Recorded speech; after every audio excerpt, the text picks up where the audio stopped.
Welcome to Sleepy Time Stories. Hey, my dear friends, let's spend another quiet evening stepping into a world both familiar in its humanness and far away in time. Tonight's journey takes us somewhere you may only know from paintings or films, but we'll walk its dusty paths as if we lived there. Maybe you're listening as your thoughts begin to drift, or perhaps you're already lying still with heavy eyes. However you arrived, I'm grateful. I'd love to hear where you're listening from and what hour it is for you. The idea of this soft story moving across the planet always makes me smile. If these gentle trips through history bring you peace, please do subscribe. There are many more restful nights ahead. In this episode, I'll uncover the everyday patterns of ancient Egyptians across every level of society, from the poorest field worker to the richest trader. We'll see what they ate when they woke, how they managed their most private moments, what their working hours looked like, and even how they enjoyed themselves after sunset. But first, let me give you a taste of how detailed this picture becomes. We know roughly what time most Egyptians rose, what they used instead of toothbrushes, and even how they handled workplace frustrations that would make modern office drama seem mild. So let's begin our day as an ancient Egyptian would have. Right at sunrise along the life-giving waters of the Nile. Picture this. It's around 3000 BCE, and the first rays of light are creeping over the eastern hills. For most Egyptians, this wasn't merely the start of a new day. It was the daily rebirth of the sun god Ra. Missing this moment really wasn't an option. Unlike our world where we fight alarms and press snooze, ancient Egyptians lived in near-perfect sync with the solar cycle in ways that would feel almost magical to us today. The average Egyptian family lived in a mud brick house built specifically to cope with the desert climate. These weren't the giant stone monuments you see in documentaries. We're talking about practical, efficient homes with flat roofs used as extra living space, thick walls that kept interiors cool during scorching days, and small windows placed to catch breezes while keeping out the worst sand. As dawn broke, the first person moving in most homes was usually the woman of the house. Now, before you assume this was because of some harsh patriarchal system, the truth is more practical. Egyptian women often controlled household finances, ran businesses, and held real social power. Rising early was simply because someone had to get the bread started. And in ancient Egypt, fresh bread wasn't just breakfast. It was the foundation of every single meal. But here's the fascinating part. The process of making that daily bread reveals so much about how these people lived. First, they had to grind grain using stone querns, back-breaking work that could take hours. The grain came from emmer wheat or barley, and the quality of your bread directly reflected your social standing. Wealthy families had servants to do this grinding, while poorer families often had to wake even earlier to finish, before the heat became unbearable. While the bread was being prepared, other family members handled what we might call their morning routine, though it looked nothing like ours. Egyptians were actually deeply concerned with cleanliness and personal hygiene, but they had no running water or modern plumbing. Instead, they used an ingenious, labor-intensive system. Every morning, family members would wash using water stored in large pottery jars. This water has to be carried from the Nile or local wells, and it was precious enough that every drop was used carefully. They cleaned their teeth using frayed twigs, often from the Salvadora persica tree, which has natural antibacterial qualities. Some wealthier Egyptians even had a kind of toothpaste made from ground pumice, salt, and mint. But perhaps most surprising, both men and women wore makeup every single day. And this wasn't just about vanity. The famous black coal eyeliner served several practical purposes. It helped protect their eyes from the harsh desert sun. It had antibacterial properties that prevented eye infections, and it was believed to offer spiritual protection from evil forces. The application of this makeup was actually a complex ritual that tells us a lot about Egyptian values. They used mirrors made from polished bronze or silver. The wealthy had elaborate cosmetic sets with multiple containers for different substances. The coal was made from ground galena or malachite mixed with animal fat or oil and applied with small sticks or brushes. Both men and women outlined their eyes dramatically, often extending the lines beyond the natural eye shape in styles that varied by region and period. Once the morning preparations were done, it was time for the first meal of the day. And this is where we start to see the enormous differences between social classes that shaped every part of Egyptian life. For a wealthy Egyptian family, breakfast might include fresh bread, honey, figs, dates, cheese from goat or cow milk, and even leftover meat from the previous day. They might drink beer, which was actually safer than water and was consumed by people of all ages, including children. This beer was thick, nutritious, and had a fairly low alcohol content, making it more like liquid bread than the beer we know today. But for a typical farming family, breakfast was far simpler. Coarse bread, perhaps some onions or garlic, and weak beer or water flavored with herbs. Meat was a luxury saved for special occasions, and fresh fruits were seasonal treats rather than daily staples. However, regardless of social class, every Egyptian family faced the same challenge as the day progressed: the relentless heat of the desert sun. This shaped everything about how they structured their daily activities, and it created work patterns completely different from anything we experience. See, in our climate control world. Most outdoor work had to be finished in the early morning hours, roughly from sunrise until about 10 in the morning. As the temperature climbed, people would retreat to the coolest parts of their homes or find shade wherever possible. This wasn't laziness, it was survival. Working in the full heat of an Egyptian midday could literally be fatal. Everyone understood this fundamental truth. This brings us to one of the most important aspects of daily Egyptian life: their work. And contrary to popular belief, most ancient Egyptians weren't building pyramids. The pyramid building period was actually relatively short in Egypt's long history. And even during that time, the majority of the population was engaged in farming, crafts, trade, or various service industries that kept this complex civilization running. Let's start with the farmers, who made up about 80% of the population. Their daily routine was entirely dictated by the annual flood cycle of the Nile River, which was so central to Egyptian life that their calendar was built around it. The year was divided into 3 seasons: Akhet, the flood season; Peret, the growing season; and Shem, the harvest season. During Akhet, when the Nile flooded and covered the farmland with fertile silt, farmers couldn't work their fields. But this didn't mean they were idle. Many were recruited for public works projects, including the construction of monuments, temples, and yes, sometimes pyramids. Others worked on maintaining irrigation systems, preparing tools for the next planting season, or engaging in crafts that could be traded once the floods receded. When Peret arrived and the waters receded, farmers faced an incredibly intense period of activity. They had to plow the mud-softened fields using wooden plows pulled by oxen, plant their crops, and then begin the constant battle against pests, weeds, and the ever-present threat of drought or unexpected flooding.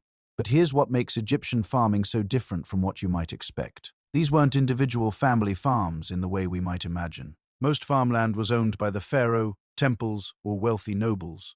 The actual farmers were more like tenant workers or sharecroppers, owing a significant portion of their harvest to their landlords and to the state in the form of taxes. The daily life of a farmer during pregnancy. Nighting season started before dawn. After their simple breakfast, they would head to the fields carrying wooden hoes, sickles, and baskets. The work was backbreaking, breaking up clods of earth, removing stones, planting seeds by hand, and constantly maintaining the complex network of irrigation channels that brought Nile water to their crops.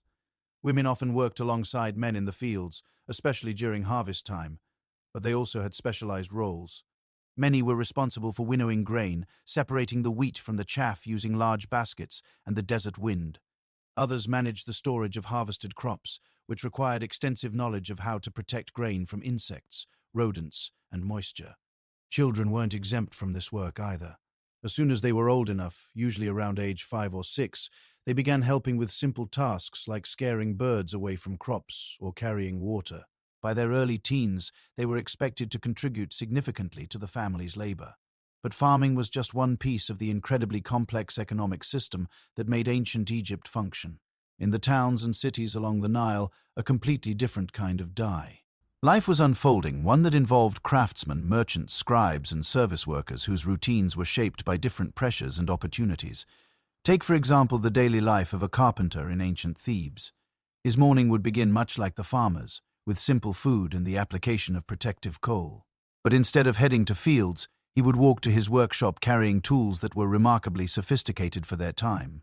Egyptian carpenters used copper and bronze chisels, saws, adzes, and measuring tools that allowed them to create furniture, boats, coffins, and architectural elements with precision that still amazes modern craftsmen. Their daily work involved not just the physical labor of cutting and shaping wood, but also the complex logistics of obtaining materials in a desert environment where good timber was often imported from Lebanon or Nubia. The social dynamics of these workshops were fascinating. Master craftsmen supervised apprentices in a system that was part education, part labor exploitation. Young boys would be bound to masters for years, learning not just the technical skills of the craft, but also the business relationships, quality standards, and artistic traditions that would allow them to eventually establish their own workshops. But here's what's really interesting about Egyptian craftsmanship. It wasn't just about creating functional objects. Every piece was expected to meet both practical and spiritual requirements. A carpenter making a chair wasn't only concerned with whether someone could sit on it comfortably. He also had to ensure that the proportions, decorations, and even the wood selection aligned with Egyptian beliefs about harmony, protection, and the connection between the physical and spiritual worlds. This spiritual dimension affected every part of daily work life in ways that might seem strange to modern people. Before beginning any significant project, craftsmen would often make offerings to Ptah, the god of craftsmanship, or to other deities associated with their particular trade. The workshop itself might contain small shrines where workers could pray for protection from accidents or for inspiration in their work. The working day for most craftsmen followed a pattern similar to the farmers. Intense activity in the cooler morning hours, a long break during the heat of midday, and on a return to work in the late afternoon and early evening. But unlike farmers whose work was seasonal, craftsmen had to maintain steady production throughout the year to meet the constant demand for their goods. This brings us to one of the most important but often overlooked aspects of ancient Egyptian daily life: the incredible complexity of their economy and the role of trade in shaping individual routines. Egypt wasn't an isolated civilization living in splendid isolation along the Nile. It was actually the hub of an incredibly sophisticated trade network that stretched from sub-Saharan Africa to the Mediterranean, and from the Red Sea to the western oases of the Sahara. This meant that the daily lives of countless Egyptians were shaped by the constant flow of goods, people, and ideas through their communities. Consider the life of a merchant in ancient Memphis, one of Egypt's great commercial centers. His day would begin not just with the usual morning routine, but with a careful review of inventory, price calculations, and planning for the complex negotiations that lay ahead. Unlike modern commerce, where prices are fixed and transactions are standardized, ancient Egyptian trade Adi was a highly personal relationship-based system where every deal required extensive bargaining and social maneuvering.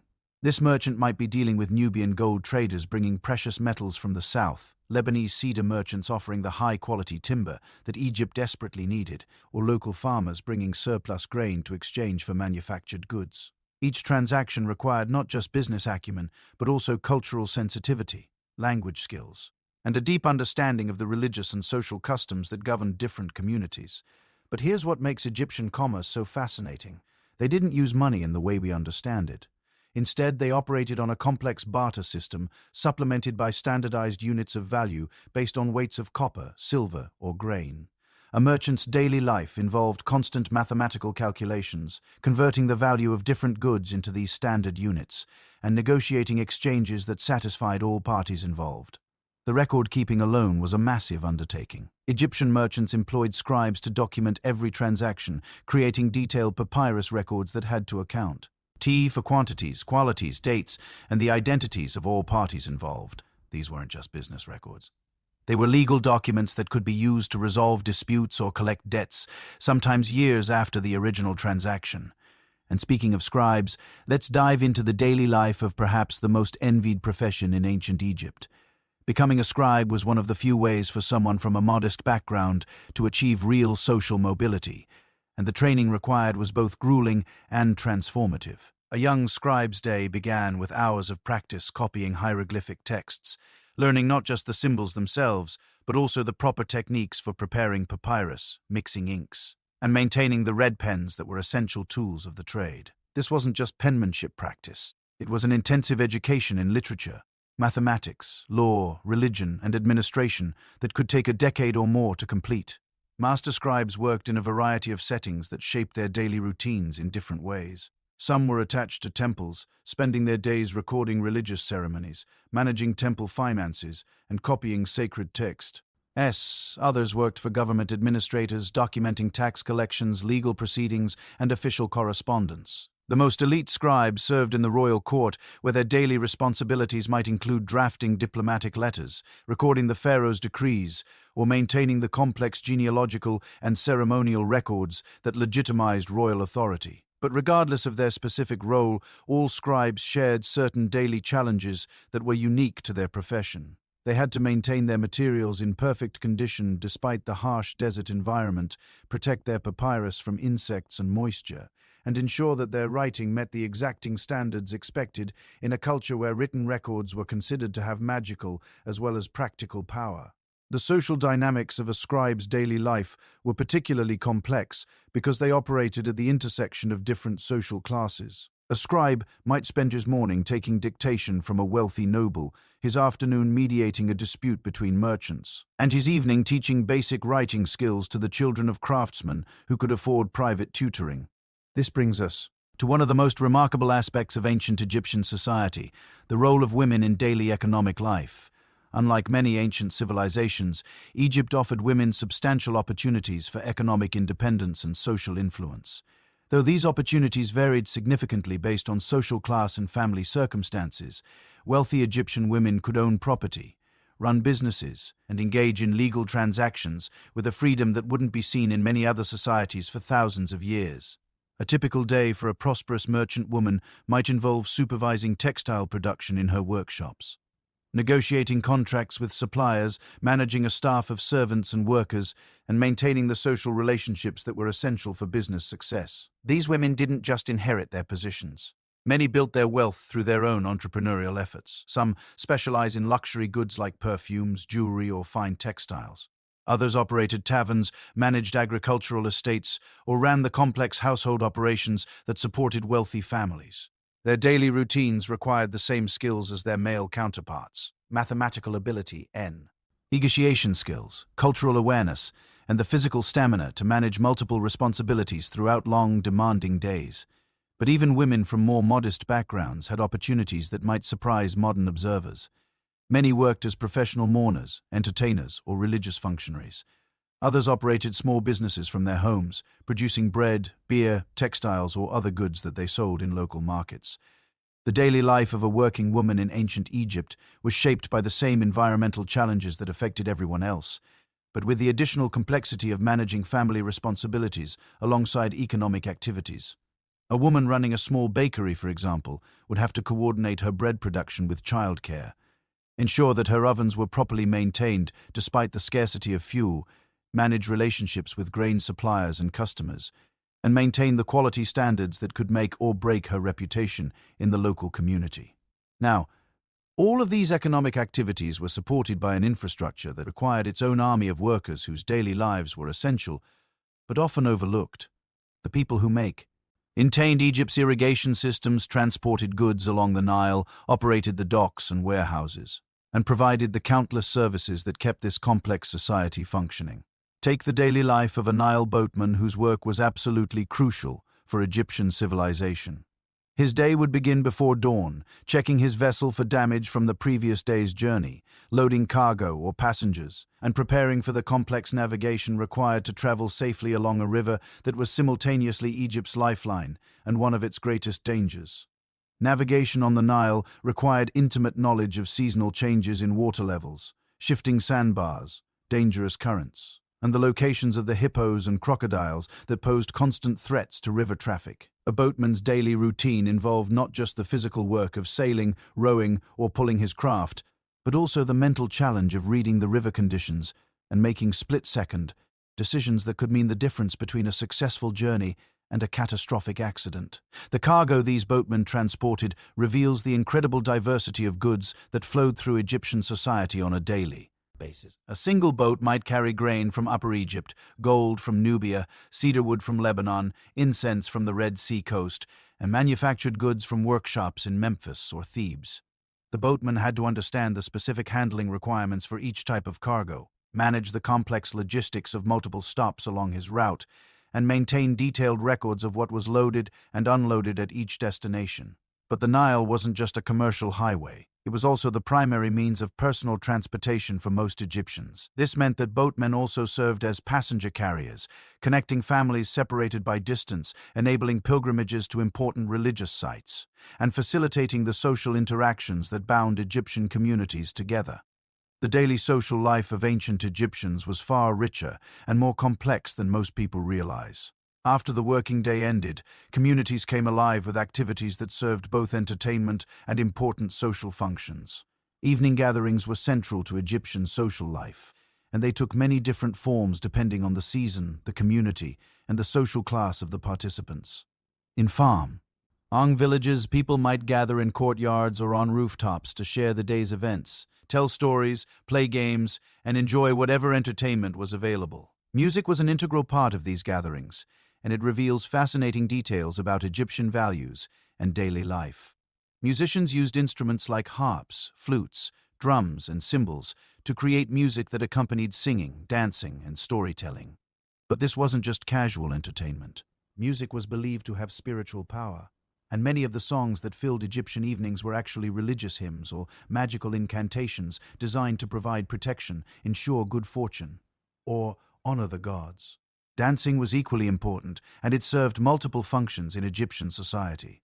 Some dances were purely recreational, allowing people to celebrate, court potential partners, or simply enjoy physical expression after long days of labor. Others were religious rituals that were believed to communicate with deities, ensure successful harvests, or protect communities from harm. Games were another crucial element of Egyptian social life, and the variety of games they played reveals a society that valued both intellectual challenge and pure fun. Senet, perhaps the most famous Egyptian board game, Was played by people of all social classes and was believed to have religious significance related to the journey through the afterlife. But Egyptians also played simpler games that children could enjoy, as well as more complex strategy games that challenged adult players. These evening social activities weren't just entertainment. They were essential mechanisms for maintaining community cohesion, transmitting cultural knowledge from one generation to the next, and providing the social bonds that helped people cope with the challenges of daily life in a demanding environment. But perhaps most importantly, these gatherings provided opportunities for the kind of informal education that was crucial for most Egyptians. Children learned about their culture, their history, and their place in society not through formal schooling, which was available only to a small elite, but through the stories, songs, and conversations that filled their evening hours. The seasonal nature of Egyptian life meant that these social patterns changed throughout the year in ways that created a rich and varied community calendar.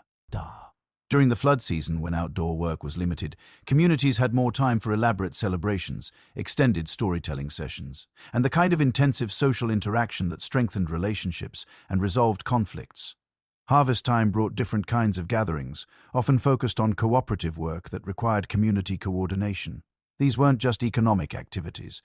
They were social events that combined necessary labor with celebration, competition, and the reinforcement of social bonds that would carry communities through the challenges of the coming year. Religious festivals provided another crucial structure for Egyptian social life, creating occasions when entire communities would come together for celebrations that could last for days.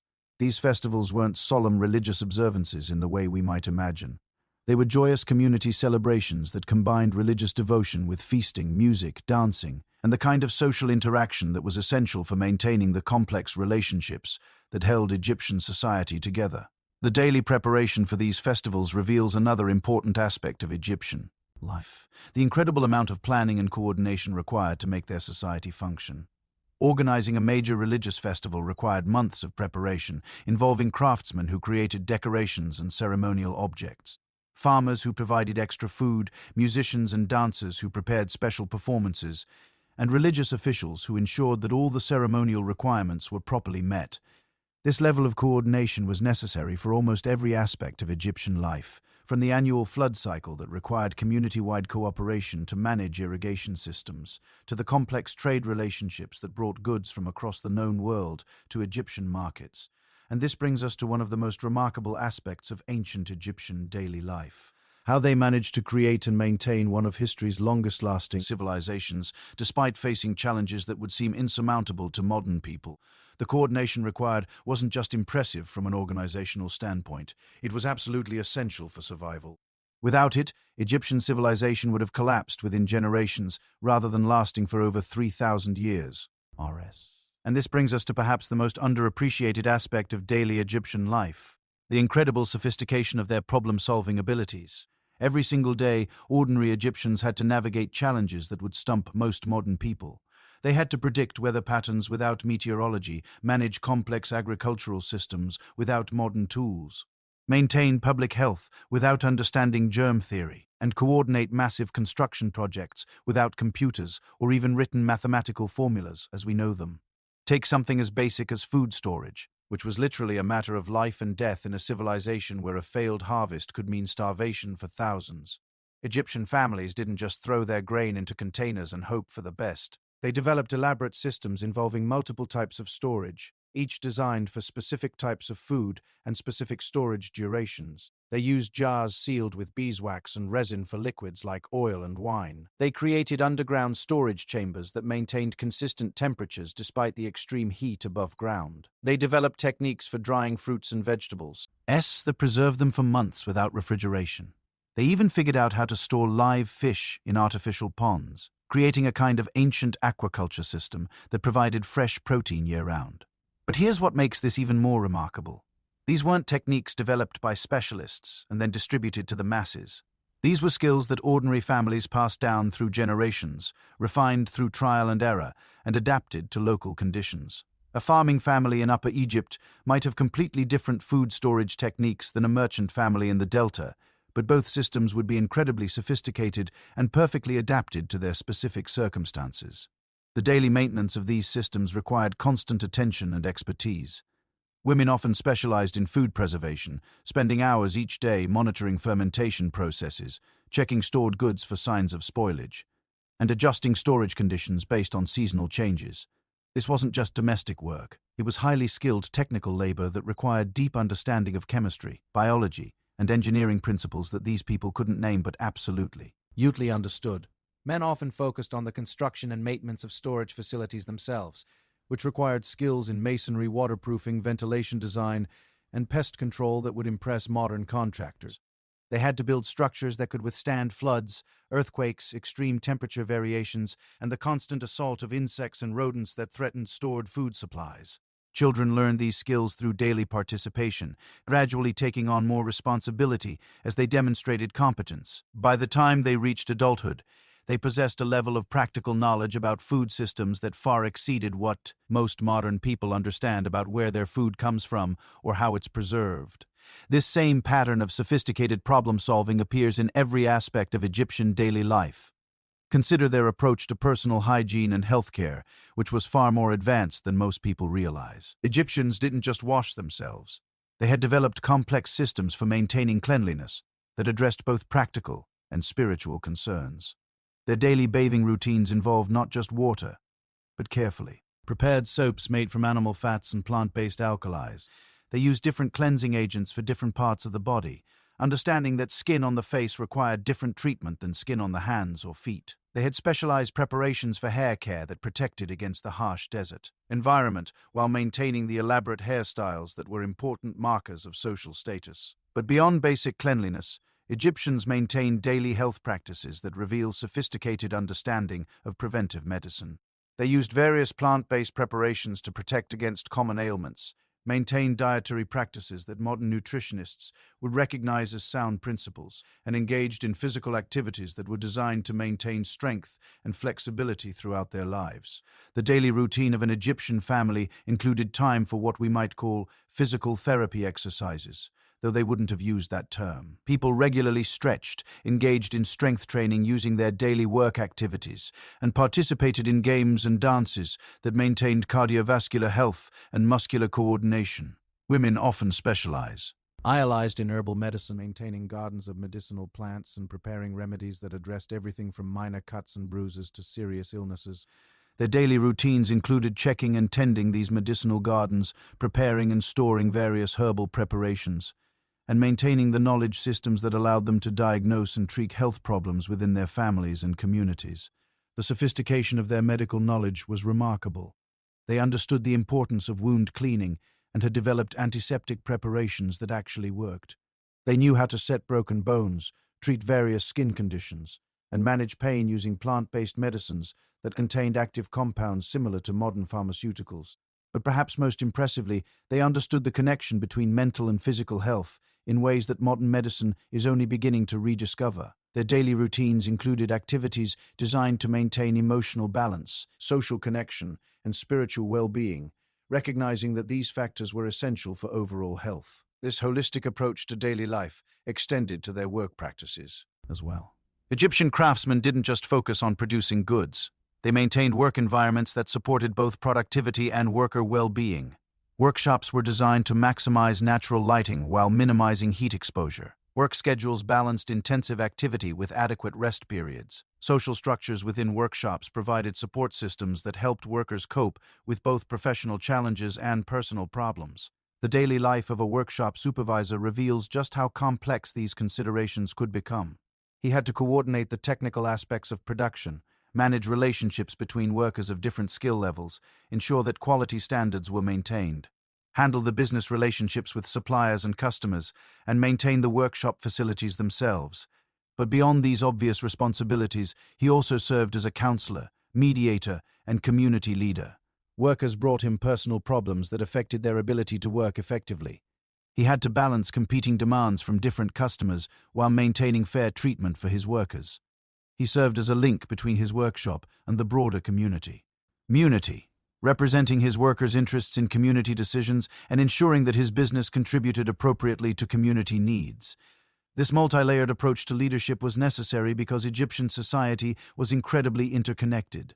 A problem in one workshop could affect suppliers, customers, and competitors throughout the community. A skilled supervisor understood these connections and managed his daily activities with awareness of their broader implications. The same complexity appears in the daily lives of religious officials who served functions that went far beyond what we might expect from modern religious leaders. A typical temple priest's day included not just religious ceremonies, but also administrative duties, educational responsibilities, and community service obligations that made him a central figure in local society. His morning routine began before dawn with personal purification rituals that were far more elaborate than those required of ordinary Egyptians. He had to maintain higher standards of physical cleanliness, follow stricter dietary restrictions, and engage in daily meditation and prayer practices that prepared him for his various responsibilities. But once these personal preparations were complete, his day became a complex juggling act between different roles. He might spend the early morning conducting religious ceremonies, the late morning teaching children basic literacy and numeracy, the afternoon mediating disputes between community members, and the evening managing temple finances and coordinating with other religious officials. The educational role was particularly important because formal schooling was available only to a small elite. For most Egyptian children, the local priests provided their only access to literacy, basic mathematics, and the kind of general knowledge that allowed them to function effectively in their society. This educational process wasn't just about transferring information. It was about maintaining cultural continuity across generations. Through daily interactions with children and their families, priests ensured that Egyptian values, traditions, and practical knowledge systems were preserved and adapted to changing circumstances. The daily teaching routine involved not just formal lessons, but also informal mentoring that helped young people understand their place in society and develop the skills they would need as adults. A priest might spend part of his day teaching a future scribe how to prepare papyrus, part of his day helping a young craftsman understand the religious significance of his work, and part of his day counseling parents about how to guide their children's development. But perhaps the most crucial aspect of a priest's daily life was his role in maintaining the complex religious systems that provided the spiritual foundation for Egyptian civilization. This wasn't just a matter of conducting ceremonies. It required deep understanding of theological principles, astronomical observations, mathematical calculations, and the kind of organizational skills needed to coordinate religious activities across multiple temples and communities. The daily maintenance of these religious systems reveals just how sophisticated Egyptian civilization had become. Priests had to track multiple calendar systems simultaneously, coordinate their activities with agricultural cycles and political events, maintain accurate records of religious obligations and ceremonial requirements, and ensure that religious practices remained consistent across vast distances and on long periods of time. This level of coordination was possible only because Egyptian society had developed incredibly effective communication systems that allowed information to flow rapidly across the entire kingdom. The daily life of a royal messenger provides insight into how these communication networks actually functioned. A messenger's day began with careful preparation that was essential for both personal safety and message security. He had to plan his route based on current conditions along the Nile, seasonal variations in travel conditions, and political circumstances that might affect his safety in different regions. The physical demands of his work were enormous. Depending on the urgency of his message and the distance he had to travel, he sent a message to the person he was trying to reach. He might spend days traveling by boat, on foot, or using donkeys or other pack animals. He had to navigate not just geographical challenges, but also the complex social and political relationships that determined how he would be received in different communities. But beyond the physical challenges, messengers carried enormous responsibility for maintaining the information systems that held Egyptian civilization together. They transported that's just official government communications, but also personal letters, business documents, religious instructions, and the kind of informal information that allowed widely separated communities to coordinate their activities. The daily routine of preparing, protecting, and delivering these messages required skills that combined physical endurance with intellectual sophistication. Messengers had to be able to read and write, understand the political implications of the information they carried, maintain absolute discretion about sensitive communications, and adapt quickly to changing circumstances that might require them to alter their plans or find alternative routes. Their work also required deep cultural knowledge that allowed them to function effectively in communities with different customs, dialects, and social structures. A messenger traveling from Memphis to Aswan would encounter dozens of different local communities, each with its own particular characteristics, and he had to understand how to approach local leaders, follow appropriate social protocols, and avoid misunderstandings that could delay his mission or even put him in danger. This cultural sophistication was necessary. Because Egyptian civilization wasn't as uniform as we might imagine.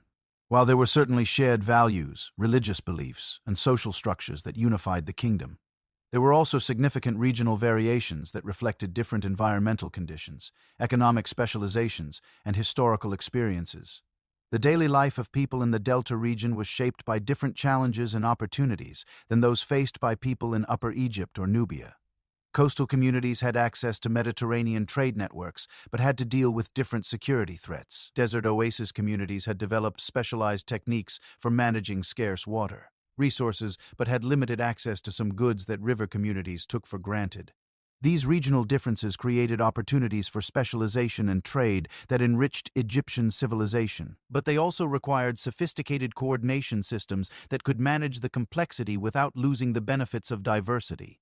The daily routines of local administrators reveal how this coordination actually worked at the practical level. A provincial governor's day involved balancing local needs with national requirements, managing relationships between different communities within his jurisdiction, coordinating with other governors to address regional challenges, and maintaining communication with the royal court that kept central authorities informed about local conditions. His responsibilities included everything from tax collection and legal dispute resolution to infrastructure maintenance and military recruitment. But perhaps most importantly, he served as a cultural bridge between local communities and the broader Egyptian civilization, ensuring that regional variations remained within acceptable bounds while allowing communities to adapt Egyptian institutions to their particular circumstances.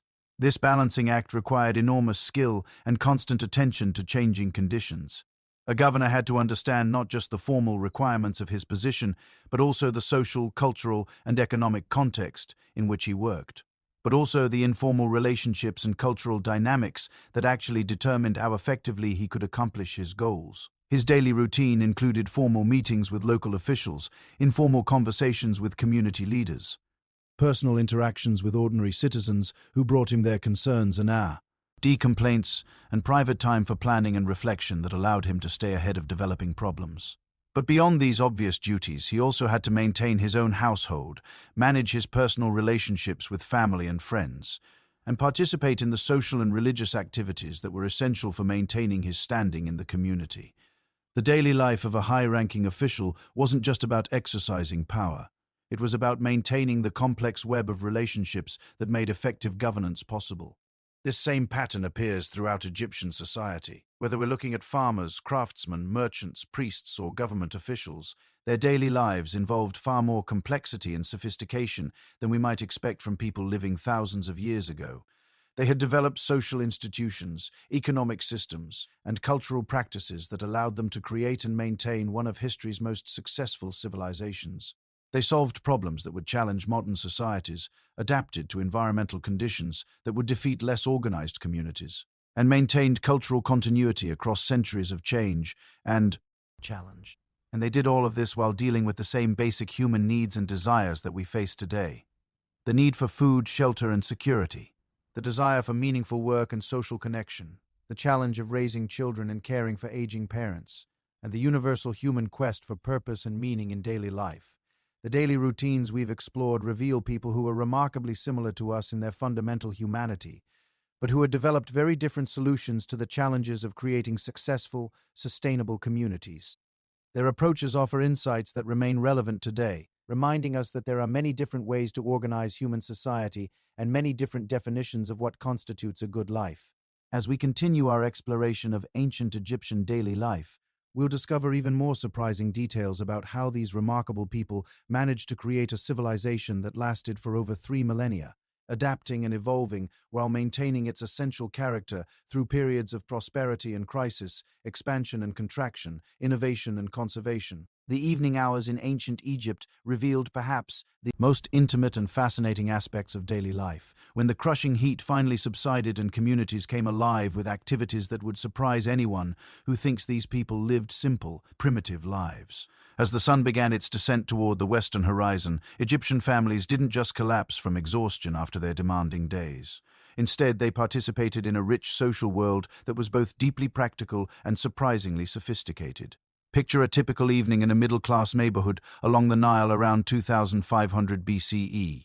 As the temperature finally dropped to bearable levels, courtyards and rooftops throughout the community began filling with people engaging in activities that served multiple purposes simultaneously. This wasn't just leisure time. It was when the real business of maintaining social relationships, educating children, and preserving cultural knowledge actually took place. Food preparation for the evening meal was a community affair that reveals incredible details about Egyptian social structures and values. Unlike our modern world where families eat in isolation, Egyptian evening meals were often shared events that involved multiple households, extended family members, and even neighbors who contributed different elements to create elaborate communal feasts. The process of preparing these evening meals required coordination that would impress modern event planners. Different families specialized in different aspects of meal preparation, not just because of resource limitations, but because this specialization created social bonds that strengthened community resilience. One family might be known for their exceptional bread baking, another for their skill with vegetables, and another for their ability to prepare meat in ways that maximized both flavor and preservation. Women often took the lead in coordinating these meal preparations, but this leadership role extended far beyond simple cooking. They managed complex social negotiations about who would contribute what, how resources would be shared, and how the resulting feast would be distributed among participants. These negotiations required diplomatic skills that would be impressive in any context because they had to balance practical considerations with social relationships, economic realities with cultural expectations. The actual cooking process was a technological marvel that most people completely underestimate. Egyptian cooks didn't just throw ingredients together and hope for the best. They had developed sophisticated techniques for controlling heat, managing cooking times, and combining flavors that created dishes far more complex than the simple bread and beer diet that most people associate with ancient Egypt. Their ovens were engineering marvels designed to maintain consistent temperatures despite limited fuel supplies and extreme environmental conditions. They understood fermentation processes that created not just bread and beer, but also cheeses, preserved vegetables, and fermented sauces that added variety and nutrition to their diets. They had developed spice blending techniques that used locally available herbs and imported aromatics to create flavor profiles that were both delicious and medically beneficial. But perhaps most remarkably, they understood food safety principles that protected them from the foodborne illnesses that could devastate communities without modern medical care. They knew which combinations of ingredients provided natural preservation, which cooking techniques eliminated dangerous bacteria, and which storage methods prevented spoilage in hot, humid conditions. The evening meal itself was a carefully orchestrated social event that served functions far beyond simple nutrition.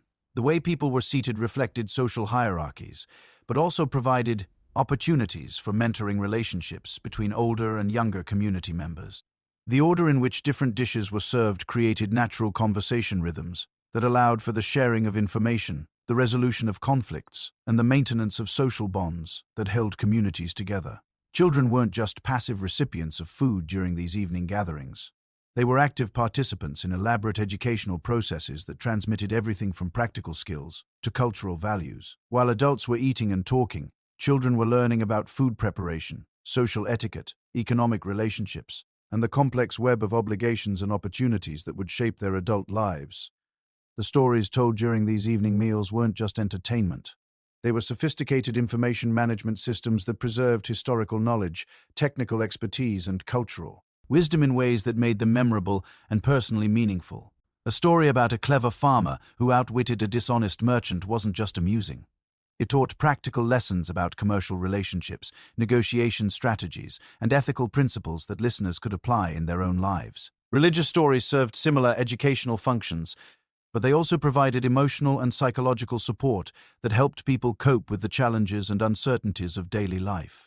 Stories about gods overcoming obstacles, heroes persevering through difficulties, and communities surviving disasters provided both practical guidance and emotional reassurance that strengthened individual resilience and community solidarity. Music during these evening gatherings reveals another layer of sophistication that most people never consider. Egyptian musicians weren't just playing random tunes to provide background entertainment. They were performing complex compositions that served multiple functions simultaneously, creating emotional atmospheres that enhanced social bonding while also transmitting cultural information and providing opportunities for individual expression. The instruments themselves were technological marvels that required sophisticated, eye-gated understanding of acoustics, material science, and manufacturing techniques. Harps had to be constructed with precise tension systems that maintained proper tuning despite extreme temperature variations. Drums required carefully prepared animal skins that produced specific tonal qualities while withstanding constant use. Flutes and other wind instruments demanded precise measurements and finishing techniques that created accurate pitch relationships and pleasing timbres. But beyond the technical aspects, Egyptian music served psychological and social functions that were essential for community well-being. Different types of music were used to create specific emotional states that served therapeutic purposes, helping people process grief, celebrate achievements, manage anxiety, and maintain the emotional balance necessary for effective functioning in challenging environments. The dancing that accompanied this music wasn't just physical entertainment. It was a complex communication system that allowed for the expression of ideas and emotions that were difficult to convey through words alone. Different dance forms serve different social functions, from courtship rituals that helped young people form appropriate partnerships, to religious ceremonies that maintained spiritual connections, to competitive displays that established social hierarchies without resorting to violence. Children learned these dance forms through daily participation, gradually mastering not just the physical movements, but also the mental and emotional aspects of the dance. But also the cultural meanings and social contexts that made dancing an effective tool for community building and personal expression. By adulthood, most Egyptians possessed a vocabulary of physical movement that allowed them to participate in complex social interactions that strengthened community bonds while providing outlets for individual creativity.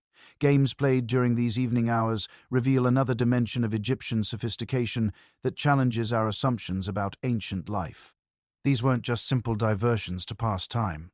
They were educational tools that taught everything from mathematical concepts to strategic thinking, from social skills to ethical principles. Board games like Senet weren't just entertainment. They were sophisticated simulations that helped players understand complex concepts about probability, planning, and decision-making under uncertainty. The religious symbolism embedded in these games provided opportunities for discussing spiritual concepts in ways that were both intellectually engaging and emotionally meaningful. Physical games and competitions served similar educational functions, while also providing the exercise and skill development that were essential for survival in a physically demanding environment. Wrestling matches, running competitions, and various ball games weren't just fun. They were training systems that maintained the physical fitness and competitive skills that individuals needed to succeed in their daily work and contribute effectively to community defense.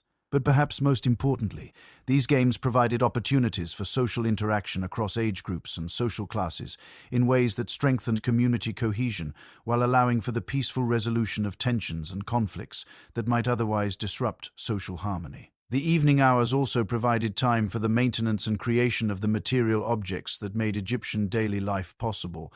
This wasn't just busy work to fill idle time. It was essential economic activity that required sophisticated skill and careful coordination between different community members. Women often spent evening hours engaged in textile production that was far more complex than simple weaving. They had to process raw materials like flax and wool using techniques that required deep understanding of fiber properties, chemical treatments, and mechanical processes. They operated looms that were engineering marvels capable of producing fabrics with complex patterns, varying textures, and specific performance characteristics suited for different purposes. The designs they created weren't just decorative. They were information systems that communicated social status, regional identity, religious beliefs, and personal achievements in ways that were immediately recognizable to other community members. A skilled textile worker could look at someone's clothing and immediately understand their occupation, their family background, their economic status, and their role in the community's social structure. Men often used evening hours for tool maintenance and creation that was equally sophisticated and equally essential for community survival. They had to maintain metal tools using techniques that required understanding of metallurgy, heat treatment, and precision shaping that would impress modern craftsmen. They created wooden implements using carpentry skills that combined artistic sensibility with functional excellence and durability requirements. But beyond these obvious practical activities, evening hours provided time for the kind of innovation and experimentation that allowed Egyptian technology and culture to evolve and improve over time. Craftsmen used their leisure time to experiment with new techniques, test different materials, and develop improved tools and methods that enhanced productivity and quality in their daily work. These innovations weren't just individual achievements. They were community resources that were shared through informal networks that connected craftsmen across different specialties and different regions. A carpenter who developed an improved joint technique would share that knowledge with other woodworkers who would adapt and refine it further, creating a continuous improvement process that strengthened the entire technological base of Egyptian civilization. The evening hours also provided opportunities for the kind of personal relationships and individual development that were essential for psychological well-being and social stability. Courtship rituals weren't just romantic diversions. They were complex social processes that helped young people form partnerships that would contribute to community strength and individual happiness. These courtship processes involved elaborate systems of gift exchange, artistic performance, and social interaction that allowed potential partners to demonstrate their skills, values, and compatibility in ways that helped ensure successful long-term relationships. Parents and community elders played important roles in these processes, not as controlling authorities, but as advisors and facilitators who helped young people navigate the complex social and economic considerations that affected partnership decisions. Marriage arrangements weren't just personal choices. They were economic alliances that affected the prosperity and stability of extended families and entire communities. The evening hours provided opportunities for the kind of extended discussion and negotiation that allowed these arrangements to develop in ways that balanced individual desires with community needs. But even beyond courtship, marriage, the evening hours provided opportunities for the kind of personal growth and individual expression that were essential for human flourishing. People used this time for artistic pursuits, intellectual development, and spiritual practices that enriched their lives while also contributing to the cultural wealth of their communities. The artistic activities weren't just hobbies.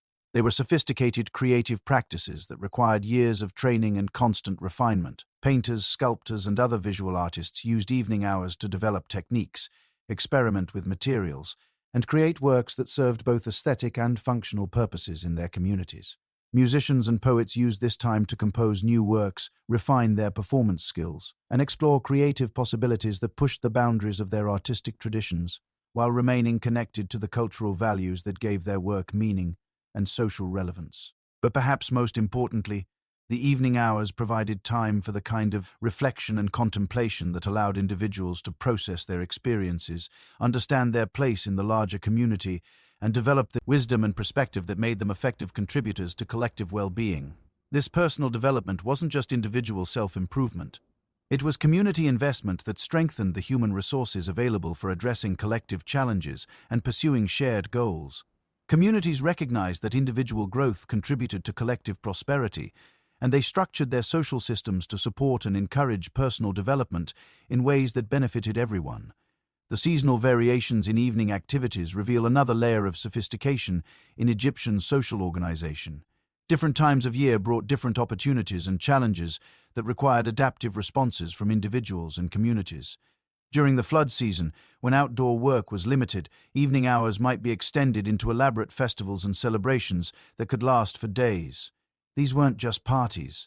They were community-building exercises that strengthened social bonds, resolved accumulated tensions, and provided opportunities for the kind of intensive cultural transmission that preserved traditional knowledge while allowing for innovation and adaptation.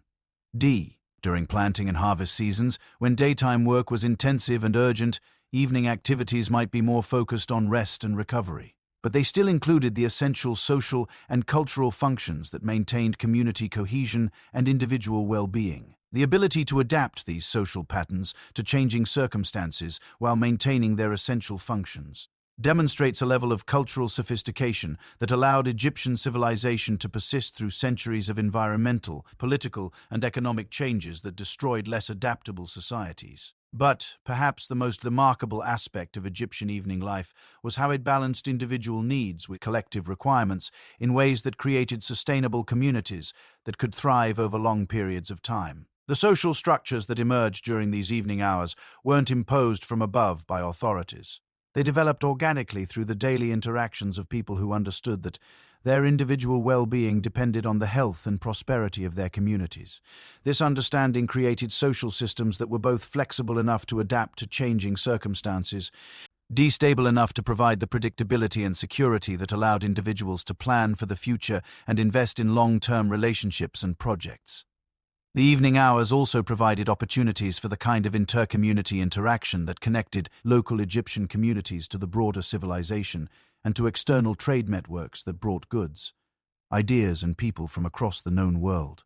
Traveling merchants, visiting craftsmen, religious pilgrims, and government officials often participated in these evening social activities, bringing news, ideas, and perspectives from other regions that enriched local communities, while also connecting them to larger networks of information and opportunity. These interactions weren't just casual social exchanges. They were essential components of the communication systems that allowed Egyptian civilization to maintain coherence across vast distances and diverse environmental conditions. The information that flowed through these informal networks complemented the formal communication systems maintained by government and religious authorities, creating redundant information pathways that ensured that important knowledge reached all parts of Egyptian society. The cultural exchange that occurred during these evening interactions also contributed to the continuous evolution and refinement of Egyptian civilization, allowing local innovations to spread throughout the kingdom, while also bringing external ideas and techniques that enhanced Egyptian capabilities and opportunities. But perhaps most importantly, these evening social activities provided the foundation for the kind of community resilience that allowed Egyptian civilization to survive and prosper through periods of political instability, environmental challenges, and economic disruption that would have destroyed less socially cohesive societies.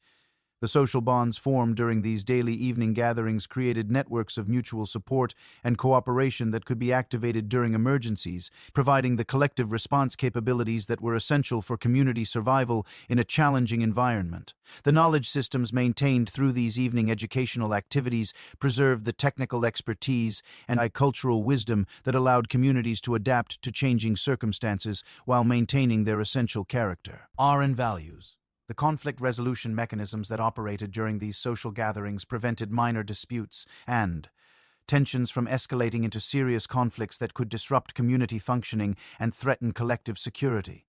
As we delve deeper into the complexity of ancient Egyptian evening life, we begin to understand that these weren't just people trying to survive in a harsh environment. They were sophisticated social beings who had created cultural systems that supported both individual fulfillment and collective prosperity in ways that modern societies are still trying to achieve. Their evening routines reveal people who understood that human well-being required more than just adequate food and shelter. It required meaningful social relationships, opportunities for personal growth, creative expression, and participation in something larger than individual survival. The sophistication of their social organization, the depth of their cultural knowledge, and the effectiveness of their community-building practices challenge our assumptions about what ancient people were capable of achieving and suggest that we might have something to learn from their approach to organizing human communities. But the evening hours were just one part of a daily cycle that included sleep patterns and mourning, preparations that were equally sophisticated and equally essential for the functioning of Egyptian civilization. The way Egyptians managed the transition between waking and sleeping hours reveals another dimension of their understanding of human needs and their ability to create social systems that supported optimal human functioning. The preparation for sleep wasn't just a matter of lying down when exhaustion overcame them. It was a carefully managed process that recognized the importance of rest for physical health, mental well-being, and spiritual balance. Egyptian sleeping arrangements reflected both practical considerations about climate and security, and sophisticated understanding of how physical environment affected sleep quality and overall health. Their beds weren't just places to collapse at the end of exhausting days. They were carefully designed systems that provided comfort, support, and protection in ways that maximized rest quality while also reflecting social status and cultural values. The materials, construction techniques, and design. Corporate elements of Egyptian beds reveal technological sophistication and artistic sensibility that challenges our assumptions about ancient manufacturing capabilities. But even more remarkably, Egyptian sleep practices included recognition of the psychological and spiritual dimensions of rest that modern sleep science is only beginning to understand. Their bedtime routines included practices designed to process the day's experiences, prepare the mind for restorative sleep, and maintain the spiritual connections that they believed were essential for individual and community well-being. The dreams that occurred during sleep weren't just random mental activity. They were considered important sources of information, guidance, and spiritual communication that required careful attention and interpretation. Egyptians developed sophisticated systems for understanding and responding to dream experiences that integrated psychological insight with spiritual belief in ways that provided practical guidance for daily life decisions. As morning approached and the cycle began again, Egyptians didn't just wake up randomly and stumble into another day. They engaged in carefully structured transition on processes that prepared them physically, mentally, and spiritually for the challenges and opportunities that lay ahead. These morning routines weren't just personal habits. They were cultural practices that connected individuals to their communities, their traditions, and their understanding of their place in the larger cosmic order that gave meaning and purpose to their daily activities. The morning prayers, offerings, and ritual activities that began each day weren't empty ceremonies. They were psychological preparation techniques that helped people approach their daily responsibilities with the confidence, focus, and commitment necessary for effective functioning in demanding environments. But perhaps most remarkably, these morning routines included planning and goal-setting activities that helped individuals coordinate their daily activities with the needs and activities of their families, their communities, and the larger economic and social systems of which they were part. Egyptian daily life wasn't just a series of survival activities. It was a carefully orchestrated participation in a complex civilization that required sophisticated coordination between individuals, families, communities, and regional and national institutions. The daily routines we've been exploring weren't just personal habits. They were essential components of the social and economic systems that made Egyptian civilization possible. The morning planning activities that began each day included consideration of weather conditions, seasonal requirements, community obligations, family needs, and individual goals in ways that optimized both personal effectiveness and collective prosperity. These weren't simple to-do lists. They were strategic planning processes that took into account multiple variables and competing priorities in ways that would impress modern project managers. The coordination required to make this system work reveals organizational capabilities that challenge our assumptions about what ancient peoples could achieve without modern communication and information management technologies. Yet somehow, millions of Egyptians managed to coordinate their daily activities in ways that created and maintained one of history's most successful and longest-lasting civilizations. As we continue to explore the details of ancient Egyptian daily life, we begin to understand that they weren't just people who happened to live a long time ago. They were sophisticated human beings who had developed solutions to fundamental challenges of human organization that remain relevant today. Their approaches to community building, resource management, education, conflict resolution, and individual development offer insights that could inform modern efforts to create sustainable, equitable, and fulfilling human societies. But to fully understand these insights, we need to continue our exploration of the details of Egyptian daily life, examining not just what they did, but how they did it, and why their approaches were so effective at creating human flourishing in challenging circumstances. The coordination challenges faced by ordinary Egyptians reveal problem-solving abilities that would humble most modern communities. Consider the daily reality of a small farming village during harvest season, when timing meant the difference between prosperity and starvation. Every family had to coordinate their individual harvesting activities with their neighbors, because Egyptian agriculture wasn't just about individual plots of land. It was about managing complex irrigation systems. Hat served multiple families, coordinating labor exchanges that allowed smaller families to handle large harvests, and timing everything to take advantage of optimal weather conditions that might last only a few days. The village headman's daily routine during harvest season required him to balance dozens of competing demands while maintaining the social harmony that made cooperation possible. His morning began before anyone else's, walking through the village and the surrounding fields to assess conditions, identify potential problems, and plan the day's activities based on factors ranging from soil moisture levels to family disputes that might affect work productivity. But here's what makes this truly remarkable. He had to do all of this without any of the communication technologies we take for granted. No phones, no radios, no written schedules that could be distributed to everyone involved. Instead, he relied on a sophisticated system of visual signals, verbal messages, and social protocols that had been refined over generations to maximize efficiency while minimizing misunderstandings. The signal systems alone were masterpieces of practical communication design. Different color. Red flags or banners indicated different types of activities or priorities. Drum patterns conveyed specific messages about timing, location, or resource needs. Even the positioning of everyday objects like pottery jars or farming tools could communicate important information to people who understood the local conventions. Children played crucial roles in these communication networks, serving as messengers who carried information between different work groups, different families, and different areas of the village territory. But they weren't just running around randomly delivering messages. They were trained in complex protocols that ensured accurate information transmission while also teaching them the organizational skills they would need as adults. A typical child messenger understood dozens of different message types, knew the priority levels that determined which messages took precedence, and could adapt their delivery methods based on the recipient's current activity and social status. They learned to read situations quickly, determining whether a message should be delivered immediately or wait until a more appropriate moment, whether it required private delivery or could be heard publicly, and whether it might need clarification or additional context. This training wasn't just practical education. It was character development that taught children about responsibility, discretion, and the importance of accurate communication for community well-being. By the time they reached adulthood, they possessed communication skills that made them effective participants in the complex social and economic networks that held Egyptian society together. The daily management of these communication networks reveals another layer of Egyptian organizational sophistication. Information flowed through multiple channels simultaneously, creating redundancy that prevented critical communications from being lost, while also allowing for verification and error correction that maintained accuracy and reliability. Formal channels carried official information from government authorities, religious leaders, and community officials. Informal channels carried personal communications, local news, and the kind of social information that helped people maintain relationships and coordinate their private activities. Emergency channels could override normal communication patterns when urgent. Situations required immediate community response. But perhaps most impressively, Egyptians developed feedback systems that allowed them to monitor the effectiveness of their communication networks and make adjustments when problems were identified.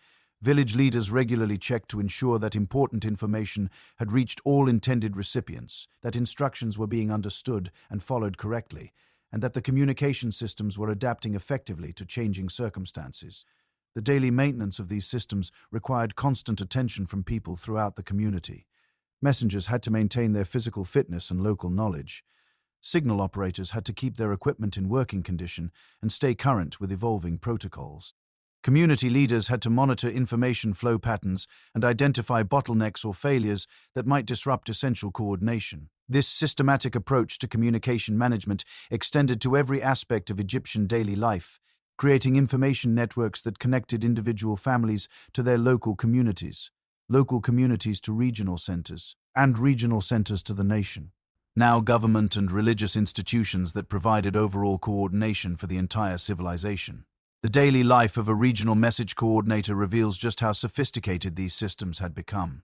His responsibilities included managing multiple communication networks simultaneously, coordinating information flow between different types of organizations, and ensuring that critical information reached appropriate decision-makers quickly enough to be useful for planning and problem-solving.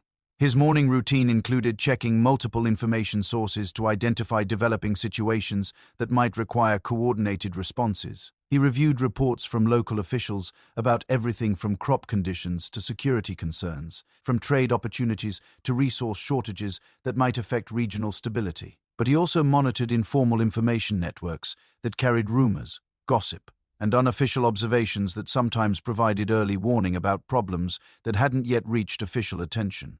Distinguishing between reliable and unreliable informal information required sophisticated analytical skills and deep understanding of local social dynamics And information patterns. Once he had assessed the current information environment, he faced the complex challenge of determining which information needed to be transmitted to which recipients, in what format, and with what priority level. This wasn't just a matter of following predetermined procedures. It required strategic thinking about how different pieces of information might interact with each other and with ongoing activities in different parts of his region. The actual transmission process involved coordinating multiple messengers, multiple delivery methods, and multiple timing considerations that had to account for travel conditions, recipient availability, and the relative urgency of different communications. A single morning's work might involve sending urgent messages about flood conditions to agricultural communities, routine administrative reports to government officials, and personal communications that maintained the social relationships essential for effective regional coordination. But beyond these obvious duties, regional coordinators served as information analysts who identified patterns and trends that might not be visible to local officials focused on their immediate responsibilities. They looked for connections between seemingly unrelated events, early indicators of developing problems, and opportunities for coordinated action that could benefit multiple communities simultaneously. This analytical function was crucial for maintaining the stability and prosperity of Egyptian civilization because it allowed problems to be addressed before they became crises and opportunities to be exploited before they disappeared. The daily analytical work of these coordinators contributed to the strategic planning capabilities that allowed Egyptian leaders to manage a complex civilization effectively across centuries of changing conditions. The information processing techniques they used were remarkably sophisticated, involving systematic comparison of current conditions with historical patterns, identification of anomalies that might indicate developing problems, and projection of likely future developments based on current trends and known cause and effect relationships.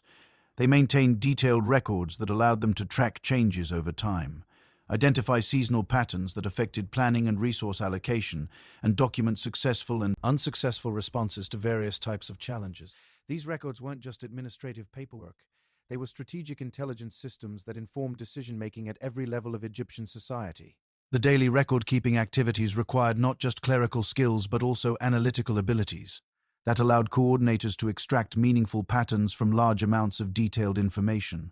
They had to identify which details were significant and which were routine, which patterns indicated important trends and which reflected normal variations, and which information required immediate action and which could be addressed through normal planning processes. But perhaps most remarkably, they had to do all of this analysis without computers, statistical software, or any of the information processing tools that modern analysts consider essential. Instead, they relied on mental models, systematic procedures, and collaborative analytical processes that distributed complex analytical tasks across multiple people with different expertise and perspectives. The collaborative aspects of Egyptian information analysis reveal another dimension of their organizational sophistication. Cation. Different analysts specialized in different types of information and different types of analysis, Creating analytical networks that could handle far more complex problems than any individual analyst could manage alone. Economic analysts focused on trade patterns, resource availability, and production trends that affected regional prosperity and stability. Agricultural analysts monitored weather patterns, crop conditions, and farming practices that determined food security and rural economic conditions. Security analysts tracked political developments, population movements, and external threats that might require military or diplomatic responses. But these analysts didn't work in isolation. They participated in regular coordination meetings that allowed them to share information, compare analyses, and develop integrated assessments that informed strategic planning and policy decisions. These coordination processes weren't just information-sharing sessions. They were collaborative analytical exercises that produced insights and understanding that no individual analyst could achieve independently. The daily routine of participating in these analytical networks required communication, Katian skills that went far beyond simple information transmission. Analysts had to present complex information clearly and concisely, ask questions that elicited useful information from their colleagues, and participate in discussions that built shared understanding of complex situations and appropriate responses. They also had to maintain awareness of how their specialized analyses fit into broader strategic contexts, ensuring that their technical expertise contributed effectively to overall decision-making processes rather than creating analytical silos that missed important connections and implications. This systems-thinking approach to analysis and planning was one of the key factors that allowed Egyptian civilization to maintain coherence and effectiveness across vast distances and long periods of time. By ensuring that specialized knowledge was integrated into broader understanding, Egyptians avoided the fragmentation and coordination failures that destroyed many other ancient civilizations. The daily implementation of these systems thinking approaches required organizational disciplines that were embedded in routine activities throughout Egyptian society. People at every level well understood that their individual responsibilities were part of larger systems that required coordination and mutual support to function effectively. Farmers understood that their individual agricultural decisions affected community food security and regional economic stability. Craftsmen understood that their quality standards and production schedules affected trade relationships and community reputation. Merchants understood that their business practices affected regional prosperity and inter-community relationships. This systems awareness wasn't just abstract understanding. It was practical knowledge that shaped daily decision-making and behavior in ways that optimized both individual effectiveness and collective performance. People made daily choices that balanced their personal interests with community needs, not because they were forced to by external authorities, but because they understood that their long-term individual prosperity depended on the health and success of the larger systems of which they were part. The educational processes that created this system's awareness were embedded in daily life activities rather than separated into formal schooling that was disconnected. Acted from practical application. Children learned about systems thinking by participating in family and community activities that required coordination and mutual support, gradually developing the understanding and skills that would make them effective adult participants in Egyptian civilization. The daily educational activities weren't just skill training. They were character development processes that taught values, attitudes, and habits of thought that supported effective participation in complex social and economic systems. Children learned not just what to do, but why it mattered and how their individual contributions fit into larger patterns of collective action.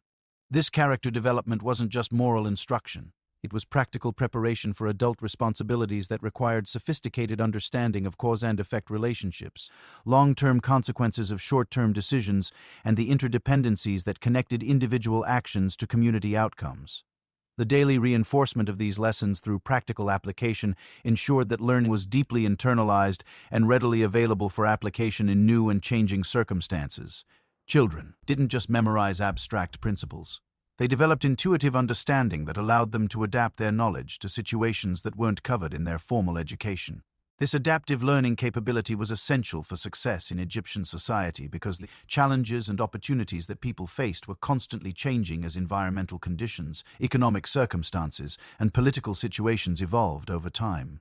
The ability to apply fundamental principles to new situations was more valuable than detailed knowledge of specific procedures that might become obsolete.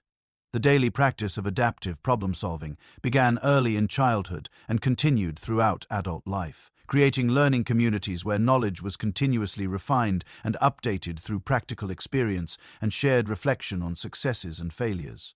These learning communities weren't just educational institutions. They were innovation systems that generated continuous improvement in Egyptian capabilities and performance. Daily work activities included systematic attention to identifying better ways of doing things, testing new approaches, and sharing successful innovation With others who could benefit from them. The innovation processes weren't just individual creativity. They were collaborative efforts that combined different perspectives, expertise, and experience to develop solutions that were more effective than any individual could create alone. Daily work routines included time for experimentation, reflection, and discussion that supported continuous learning and improvement. But innovation wasn't just about technical improvements. It also included social innovations that improved coordination, cooperation, and conflict resolution within communities and between different groups. Egyptians continuously refined their social systems to better support individual well-being and collective effectiveness. The daily maintenance of these social systems required constant attention to relationship dynamics, communication patterns, and the informal processes that actually determined how well formal institutions functioned in practice. Community leaders spent significant time each day monitoring social conditions, identifying emerging tensions or problems, and facilitating the discussions and negotiations that prevented minor issues from escalating into serious conflicts. This social maintenance work wasn't just crisis management. It was proactive community development that strengthened social bonds, improved cooperation, and enhanced the collective capabilities that allowed communities to address challenges and pursue opportunities effectively. The daily social maintenance activities included everything from mediating disputes between individuals to facilitating discussions about community priorities and resource allocation. But they also included the less obvious work of maintaining the cultural traditions, shared values, and common understandings that provided the foundation for effective cooperation. This cultural maintenance work was essential because Egyptian society was constantly changing as new people joined communities, as economic conditions evolved, and as external influences introduced new ideas and practices. Maintaining cultural coherence while adapting to change required sophisticated understanding of what was essential to preserve and what could be modified without undermining community effectiveness. The daily cultural maintenance activities weren't just preserving the past, they were actively creating the future. By determining how Egyptian traditions and values would evolve and adapt to changing circumstances, community leaders facilitated discussions that helped people understand how traditional values and practices could be applied to new situations and how new opportunities could be pursued in ways that remained consistent with community values. These discussions weren't just abstract philosophical debates. They were practical problem-solving sessions that addressed specific challenges and opportunities that communities faced in their daily lives. The outcomes of these discussions shaped daily routines, resource allocation decisions, and social relationships in ways that determined community prosperity and individual well-being. The daily implementation of cultural adaptation decisions required coordination between different community groups, different generations, and different areas of specialization that might have different perspectives on appropriate responses to changing conditions. Older community members brought historical perspective and accumulated wisdom that helped evaluate proposed changes against past experience. Younger members brought energy, new ideas, and different perspectives. Perspectives that helped communities avoid becoming trapped in outdated approaches.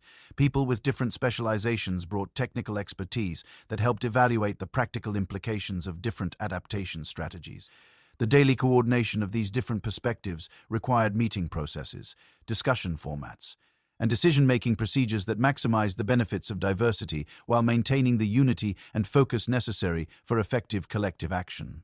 These coordination processes weren't just democratic participation. They were sophisticated organizational systems that optimized group intelligence and decision-making effectiveness. The meeting processes alone were masterpieces of organizational design that balanced efficiency with inclusiveness, ensuring that important decisions received adequate consideration without becoming bogged down in endless discussion that prevented timely action. Different types of decisions required different types of meetings with different participation rules, different discussion formats, and different decision-making procedures. Routine operational decisions might be handled through quick consultations between directly affected parties, while strategic planning decisions might require extended community discussions that allowed for thorough exploration of alternatives and implications. Emergency decisions might bypass normal consultation processes while including provisions for later review and adjustment based on broader community input. The daily management of these different decision-making processes required leadership skills that went far beyond simple authority or charisma. Effective community leaders understood how to facilitate productive discussions, how to help groups reach decisions that balanced competing interests and values, and how to implement decisions in ways that maintained community support and cooperation. These leadership skills weren't just innate talents. They were learned capabilities that were developed through years of practice and mentoring by experienced leaders. The daily apprenticeship activities that prepared future leaders included not just observation of leadership techniques, but also hands-on practice with increasingly complex responsibilities that built the skills and confidence necessary for effective community leadership. The leadership development process. Weren't just individual skill building. They were community investment activities that ensured continuity and quality in the leadership capabilities that were essential for long-term community success. Communities actively identified and developed leadership potential in their members, providing opportunities and support that helped talented individuals develop their capabilities while also ensuring that leadership remained connected to community values and priorities. But leadership development wasn't just about preparing individuals for formal leadership positions. It was also about developing the distributed leadership capabilities that allowed communities to function effectively even when formal leaders were unavailable or when situations required rapid response that couldn't wait for centralized decision-making. The daily cultivation of distributed leadership capabilities created communities that were resilient, adaptable, and capable of addressing challenges and opportunities at multiple levels simultaneously. Every community member understood their role in collective decision-making and had the skills necessary to contribute effectively to community problem-solving and practice. Nanning processes. This distributed leadership capability was one of the key factors that allowed Egyptian civilization to maintain stability and effectiveness through centuries of changing conditions and challenges that might have overwhelmed more centralized or hierarchical societies. The daily reality of distributed leadership in Egyptian communities reveals just how far ahead of their time these people really were in understanding human organization and motivation. Every morning as families began their routines, they weren't just following orders from some distant authority figure. Instead, they were making dozens of individual decisions that required them to balance personal needs with community welfare in ways that would challenge modern organizational theorists. Take something as simple as water management in a typical village. The community well wasn't just a shared resource that people used randomly whenever they felt like it. Instead, families had developed sophisticated scheduling systems that ensured everyone had access to clean water while also maintaining the well's long-term productivity and preventing conflicts that could tear the community apart. The daily water collection. Section routines weren't imposed by some central authority issuing detailed regulations. Instead, they emerged from ongoing negotiations between families who understood that their individual water security depended on the collective management of this precious resource. Different families took responsibility for different aspects of well maintenance, from cleaning debris to repairing structural damage to monitoring water quality for signs of contamination. But here's what makes this truly remarkable. These responsibilities weren't assigned based on arbitrary authority relationships.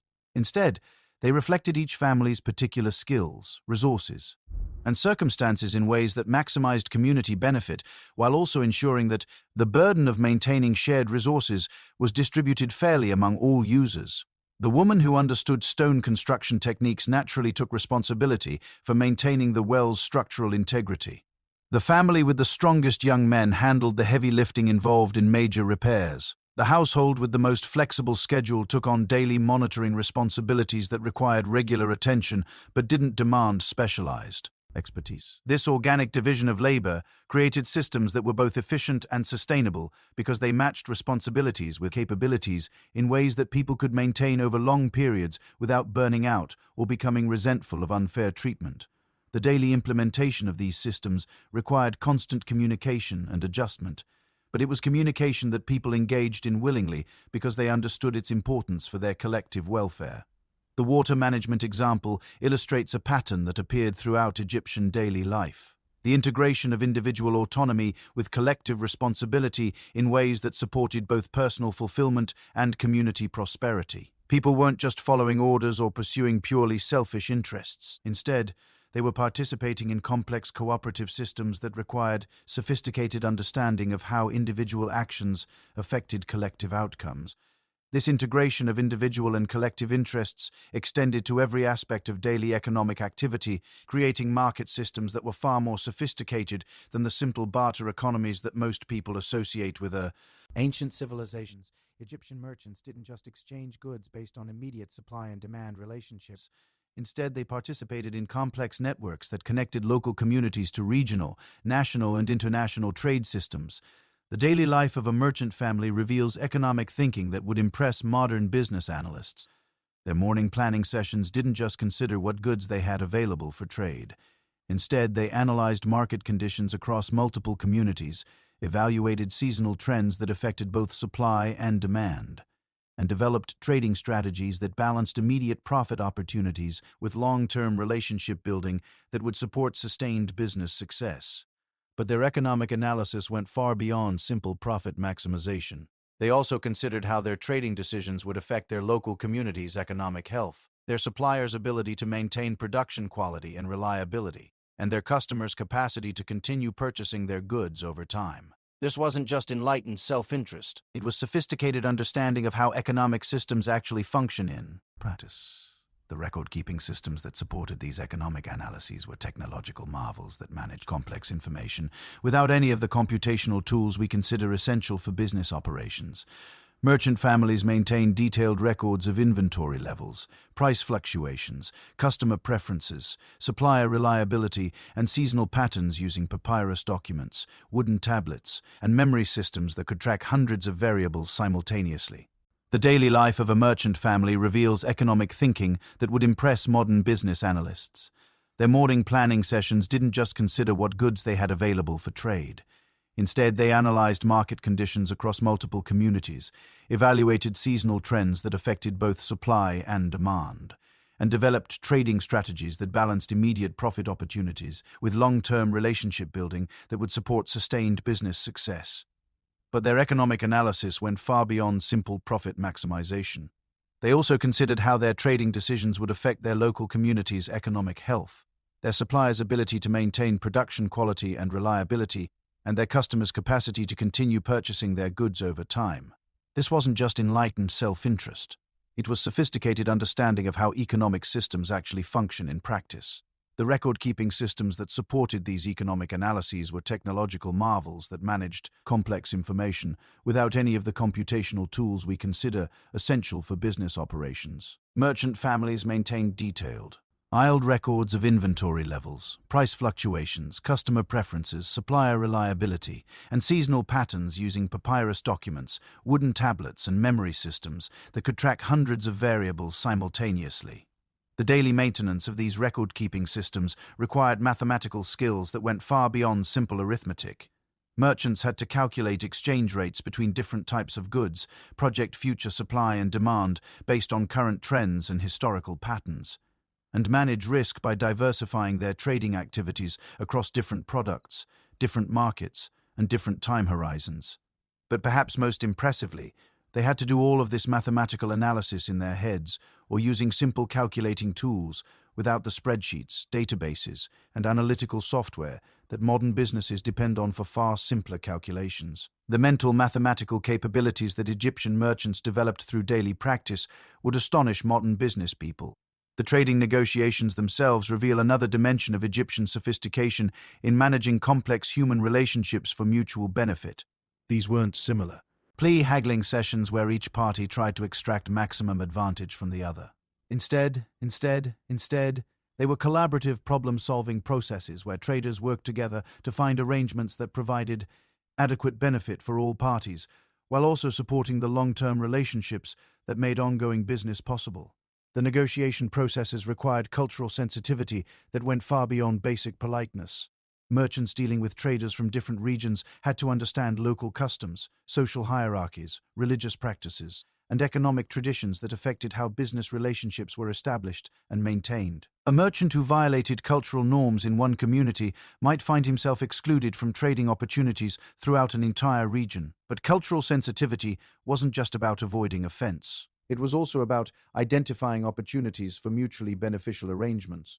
That might not be obvious to outsiders who didn't understand local conditions and needs. A merchant who understood that a particular community had seasonal labor shortages might arrange trades that provided workers during critical periods in exchange for goods to them, that were abundant locally but scarce in his home community. These complex trading arrangements required legal and social frameworks that could enforce agreements across long distances and extended time periods. Egyptian merchants developed contract systems that specified not just the basic terms of exchanges, but also contingency provisions that addressed what would happen if various problems or opportunities arose during the execution of trading agreements. The daily management of these contractual relationships required legal knowledge that went far beyond simple rule following. Merchants had to understand how different legal traditions operated in different communities, how to structure agreements that would be enforceable across jurisdictional boundaries, and how to resolve disputes in ways that preserved business relationships while also protecting their legitimate interests. But the legal frameworks were just one component of broader social systems that supported complex economic relationships. Egyptian trading networks were held together by reputation systems that tracked the reliability, honesty, and competence of individual traders across multiple communities and extended time periods. The daily maintenance of trading reputations required consistent performance that met or exceeded expectations, honest communication about problems and limitations, and fair treatment of trading partners even when circumstances might allow for taking advantage of others' difficulties or misunderstandings. A merchant's reputation was literally his most valuable asset because it determined his access to trading opportunities, credit arrangements, and the collaborative relationships that made complex business ventures possible. The reputation systems weren't just informal gossip networks. They were sophisticated information management systems that collected, verified, and transmitted reliable information about trader performance across vast networks of business relationships. Trading communities maintained detailed records of individual merchants' reliability, quality standards, and business practices that informed credit decisions, partnership opportunities, and the selection of trading partners for new ventures. These reputation systems created powerful incentives for honest and competent business practices because merchants who developed reputations for unreliability or dishonesty found themselves excluded from the most profitable trading opportunities. But they also provided support systems that helped merchants recover from mistakes or temporary difficulties. Because communities understood that everyone's long-term prosperity depended on maintaining strong trading networks. The daily operation of these reputation systems required constant information gathering and evaluation by traders who had to assess the reliability of information they received about potential trading partners, monitor the performance of their current business relationships, and contribute accurate information about their own experiences that would help other traders make informed decisions. This information management work wasn't just business intelligence.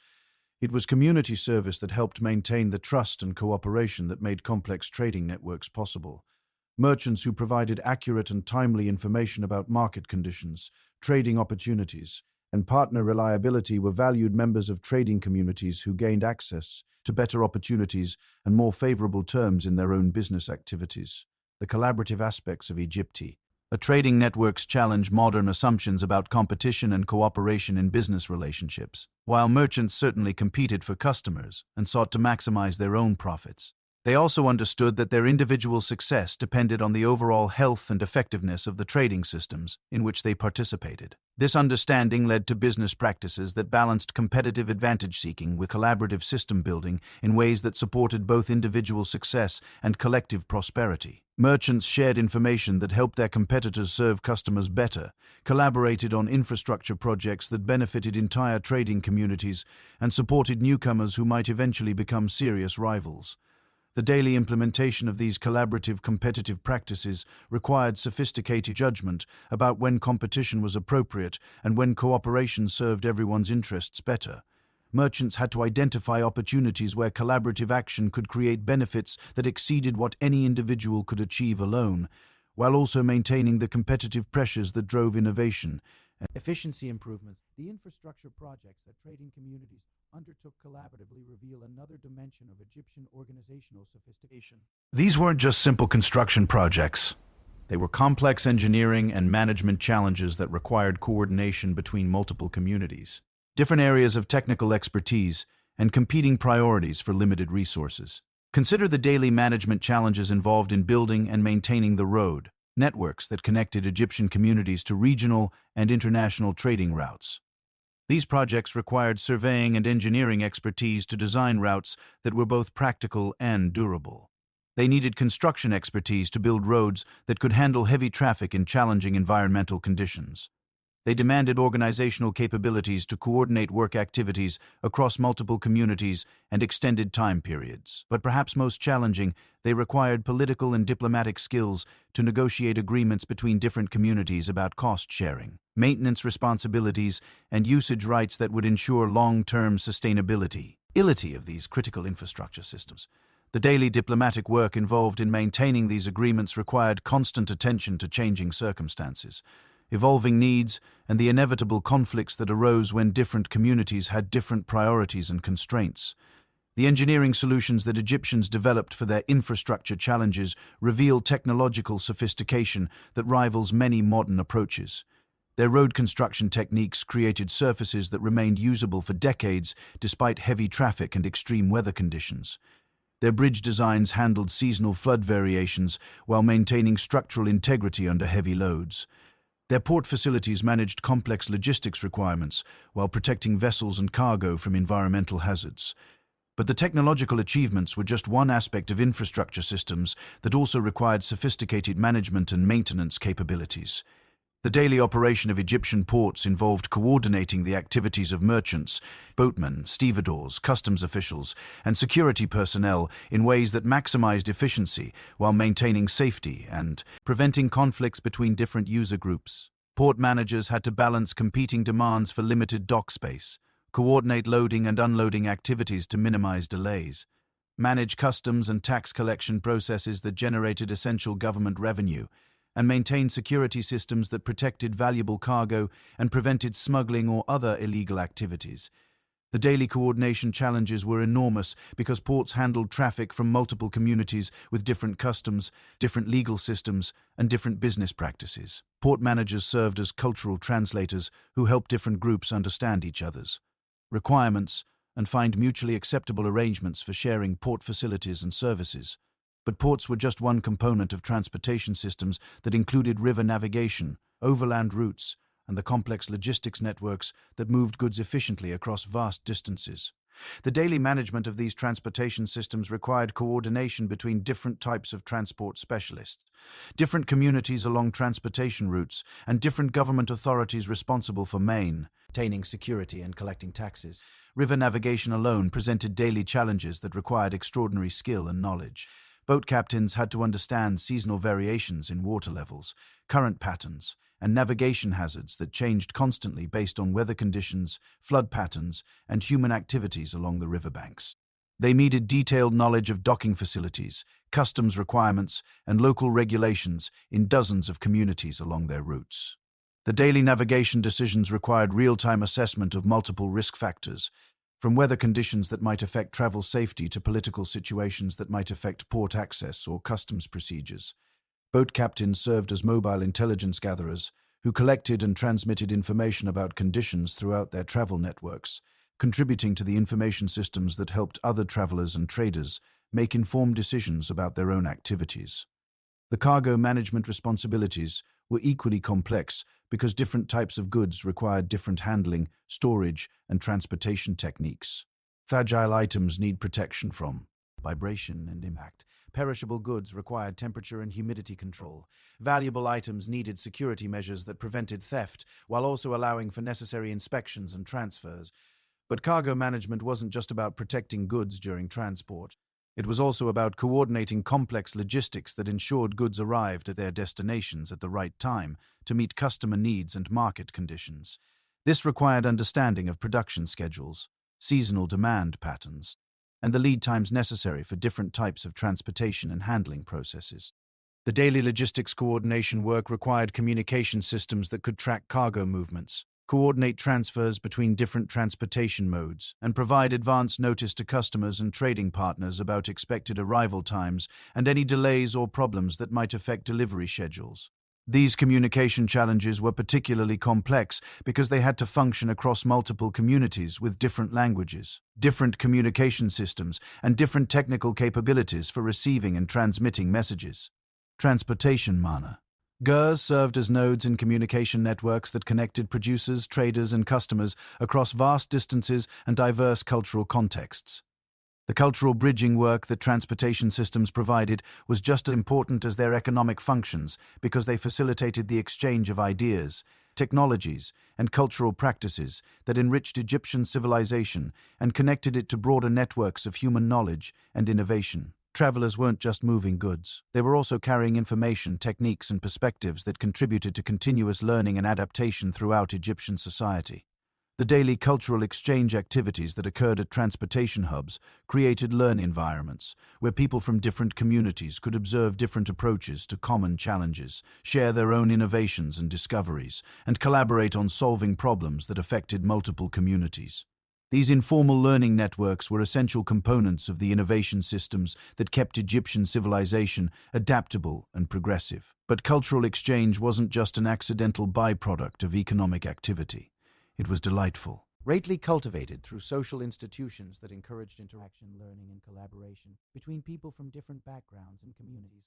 Egyptian communities developed hospitality traditions, cultural events, and meeting formats that maximized opportunities for productive cultural exchange while also maintaining social harmony and preventing conflicts between different groups. The daily management of these cultural institutions required social skills that went far beyond simple politeness or conflict avoidance. Community leaders had to understand how to facilitate productive interactions between people with different customs, values, and communication styles. They needed techniques for helping people find common ground while also respecting and celebrating differences that enriched community life. The festival systems that brought together people from multiple communities reveal another dimension of Egyptian sophistication in managing complex social and cultural dynamics. These weren't just parties or religious observances. They were carefully orchestrated events that served multiple functions simultaneously, from economic coordination to conflict resolution, and to cultural transmission and innovation. The daily preparation activities for major festivals required months of advanced planning that coordinated the efforts of multiple communities, different areas of specialization, and competing demands for limited resources. Festival organizers had to manage everything from food production and transportation to entertainment programming and security arrangements, all while ensuring that the events served their intended cultural and social functions. But festival organization wasn't just logistical management. It was also cultural curation that determined which traditions would be preserved and celebrated, which innovations would be introduced and tested, and which values and practices would be reinforced or modified through community participation in shared cultural experiences. The daily cultural curation work required deep understanding of community values and aspirations, sensitivity to changing social conditions and needs, and creativity in developing cultural expressions that remained connected to traditional foundations, while also addressing contemporary challenges and opportunities.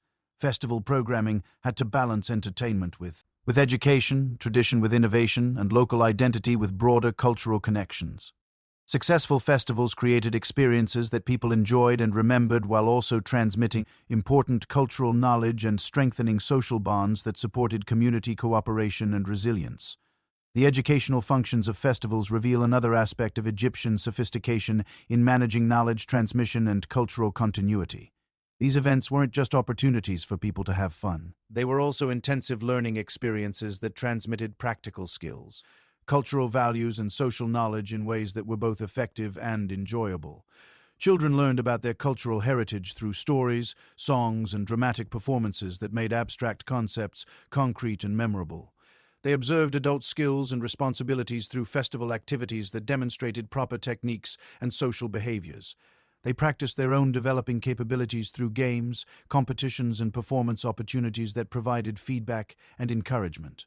But adult education was equally important because festivals provided opportunities. ISES for sharing innovations, discussing community challenges, and learning about developments in other communities that might be relevant to local needs and opportunities. Festival discussions and demonstrations served as continuing education systems that kept community members current with evolving best practices and emerging possibilities. The knowledge management systems that supported these educational functions were remarkably sophisticated, involving systematic collection, organization, and presentation of information that maximized learning effectiveness while also ensuring accuracy and relevance. Festival educators weren't just entertainers. They were also researchers and analysts who studied community needs, gathered relevant information, and developed presentation methods that communicated effectively with diverse audiences.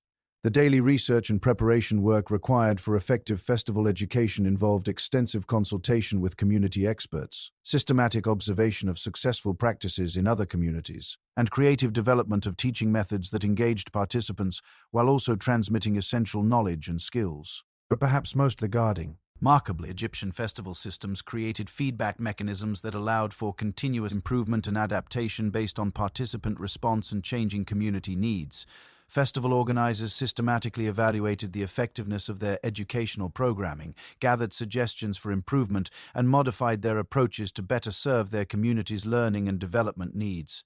These continuous improvement processes weren't just individual initiative. They were systematic community commitments to maintaining and enhancing the cultural institutions that supported collective learning and adaptation. Communities invested significant resources in developing and maintaining their festival systems, because they understood their importance for long-term community success and individual fulfillment. The daily maintenance work required for these cultural institutions reveals another dimension of Egyptian understanding of what was necessary for creating and sustaining successful human communities.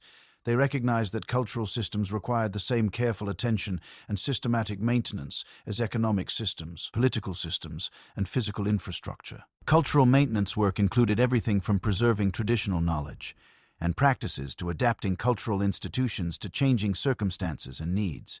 Community leaders spent significant time each day monitoring the health and effectiveness of cultural systems, identifying emerging challenges or opportunities, and coordinating responses that maintained cultural vitality while also supporting community adaptation and growth. This cultural maintenance work wasn't just preserving the past. It was actively creating the future by determining how Egyptian traditions and values would evolve to address new challenges and opportunities while maintaining their essential character and effectiveness. As we continue to explore the incredible complexity and sophistication of ancient Egyptian daily life, we begin to understand that these weren't just people who happened to live a long time ago.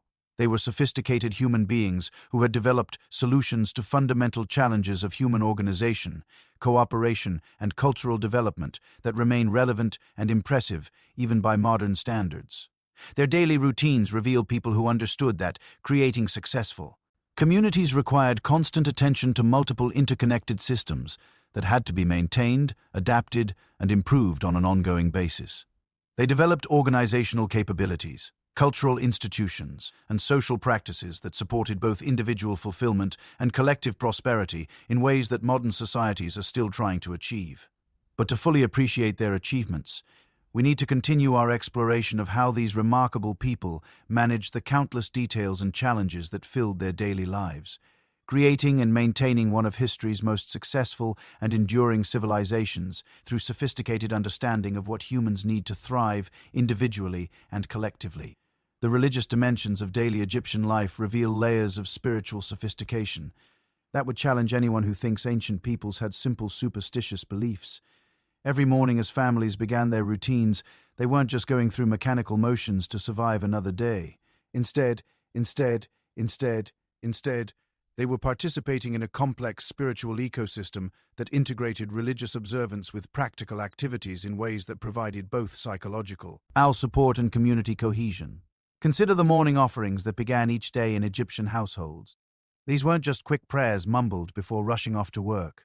Instead, they were carefully structured rituals that required specific preparations, proper timing, and genuine spiritual engagement that connected individuals to the cosmic forces they believed governed everything from personal health to agricultural success.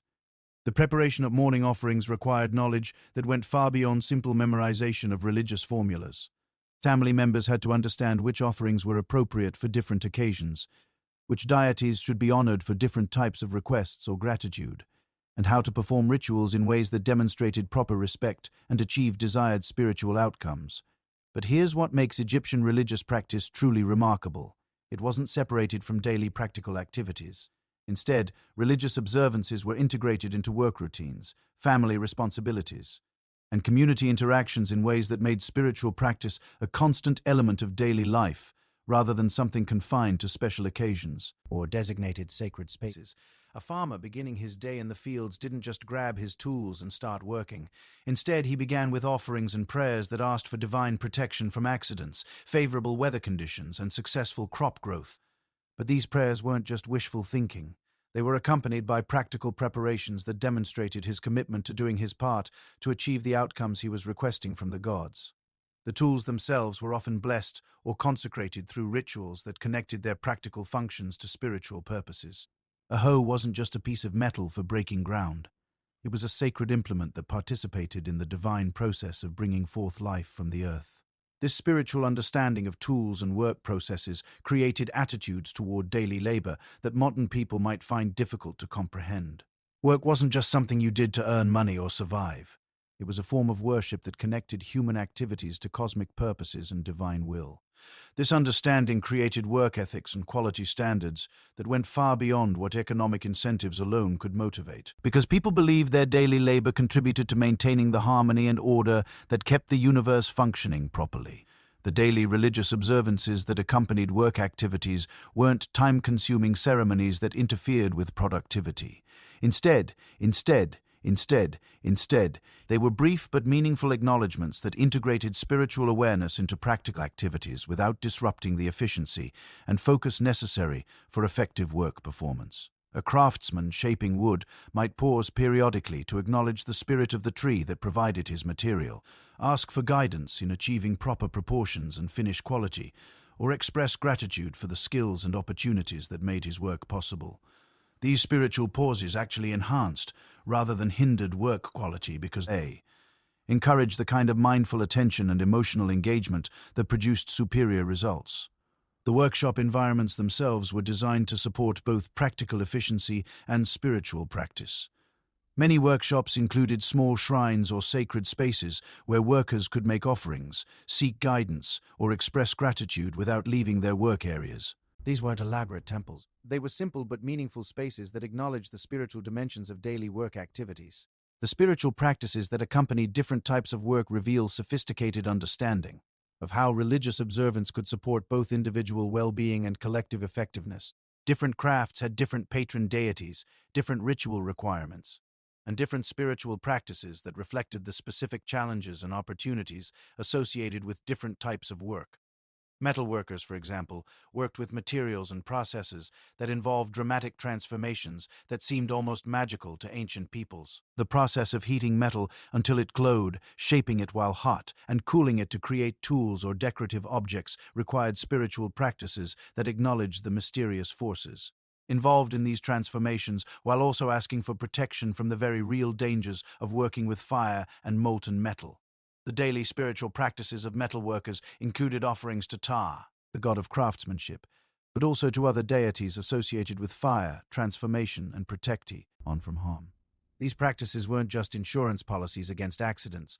They were also psychological preparation techniques that helped workers maintain the focus and confidence necessary for safe and effective work with dangerous materials and processes.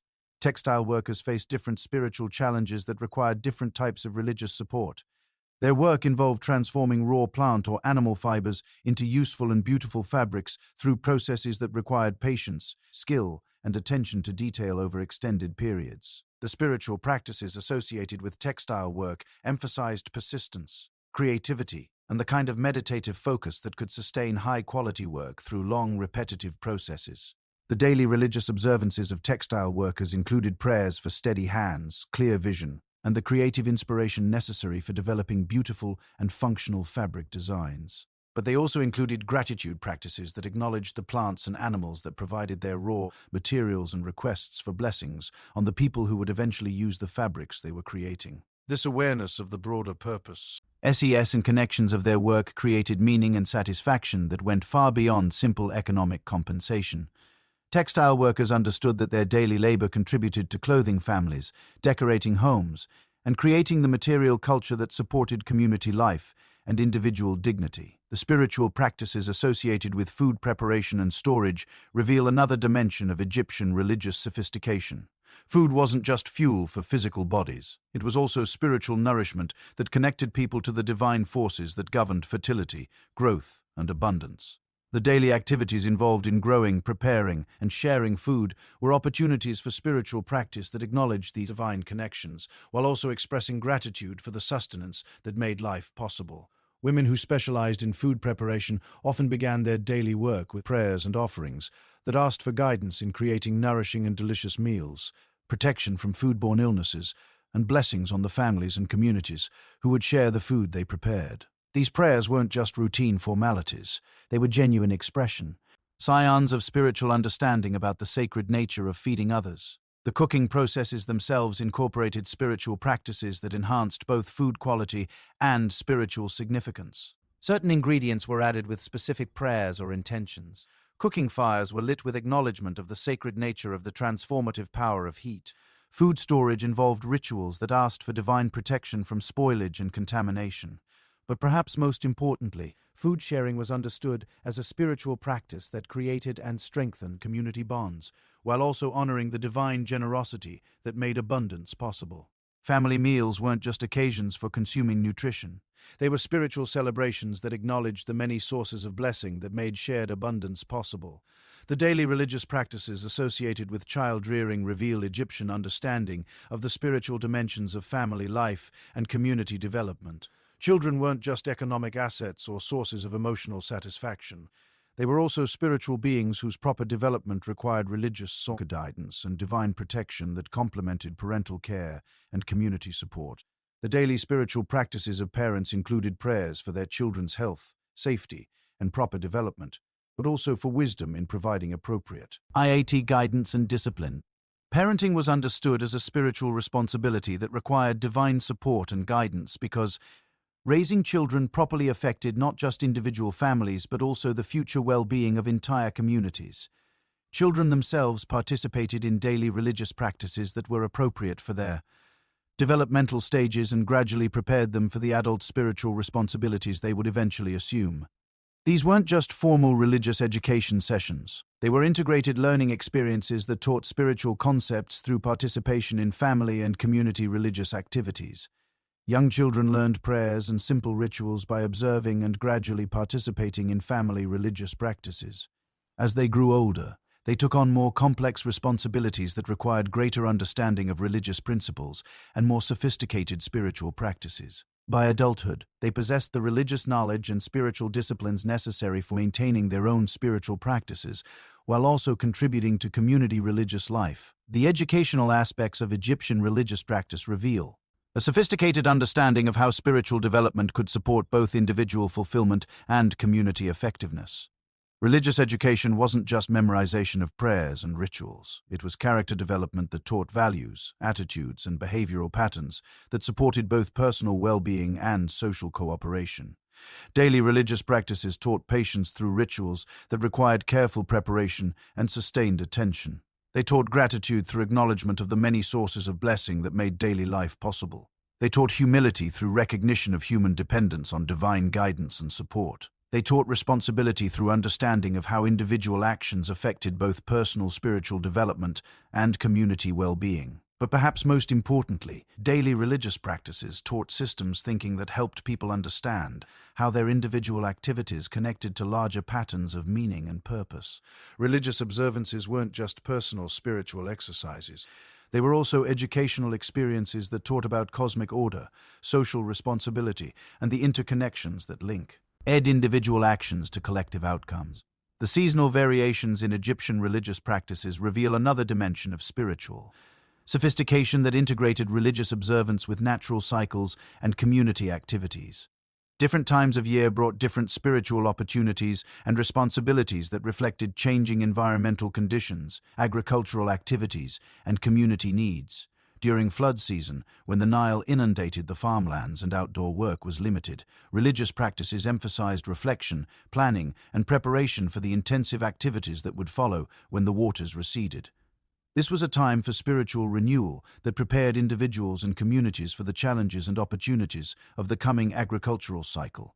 The daily religious practices during flood season included extended meditation periods, intensive study of religious texts and traditions, and community discussions about spiritual and practical preparations for the year ahead. These weren't just ways to pass time during forced inactivity. They were essential spiritual work that built the individual and collective resources necessary for success. In the demanding periods that followed, Planting season brought different spiritual emphases that reflected the hope, anxiety, and intensive activity associated with beginning new agricultural cycles. Daily religious practices during this period focused on requests for favorable weather, protection from pests and diseases, and divine blessing on the seeds and plantings that would determine the year's food security. The spiritual practices associated with planting weren't just requests for divine intervention.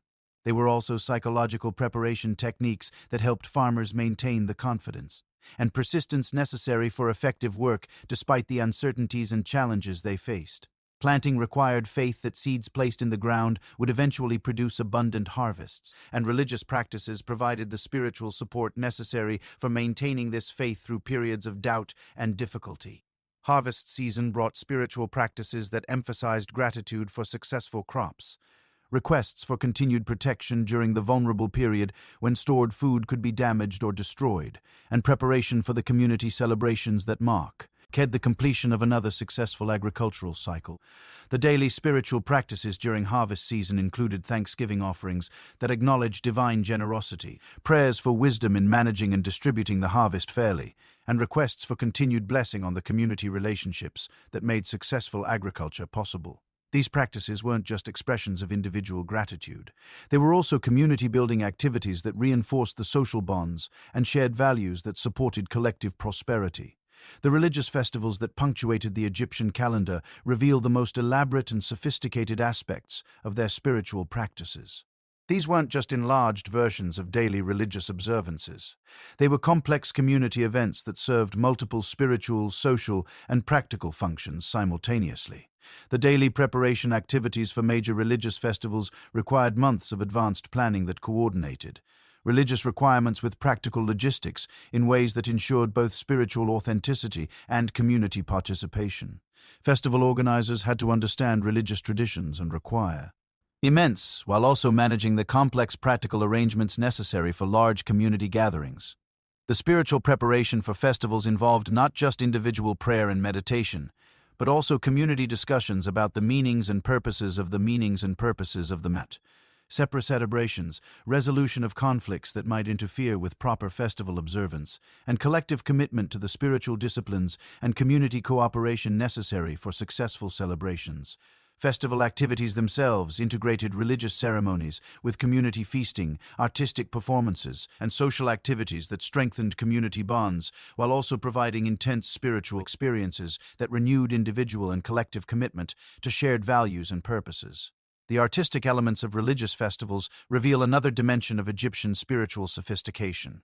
Music, dance, visual arts, and dramatic performances weren't just entertainment additions to religious ceremonies. They were integral components of spiritual practices that engaged multiple senses and emotional capacities in ways that created profound religious experiences. The daily preparation of festival artists. I see elements required collaboration between religious authorities who understood spiritual requirements and artists who possessed the technical skills necessary for creating effective performances. This collaboration produced artistic expressions that were both spiritually authentic and artistically excellent, creating religious experiences that were both meaningful and memorable. The musical compositions created for religious festivals weren't just pleasant sounds that provided background for ceremonies. They were sophisticated artistic works that used rhythm, melody, and harmony to create specific emotional and spiritual states that enhanced religious participation and understanding.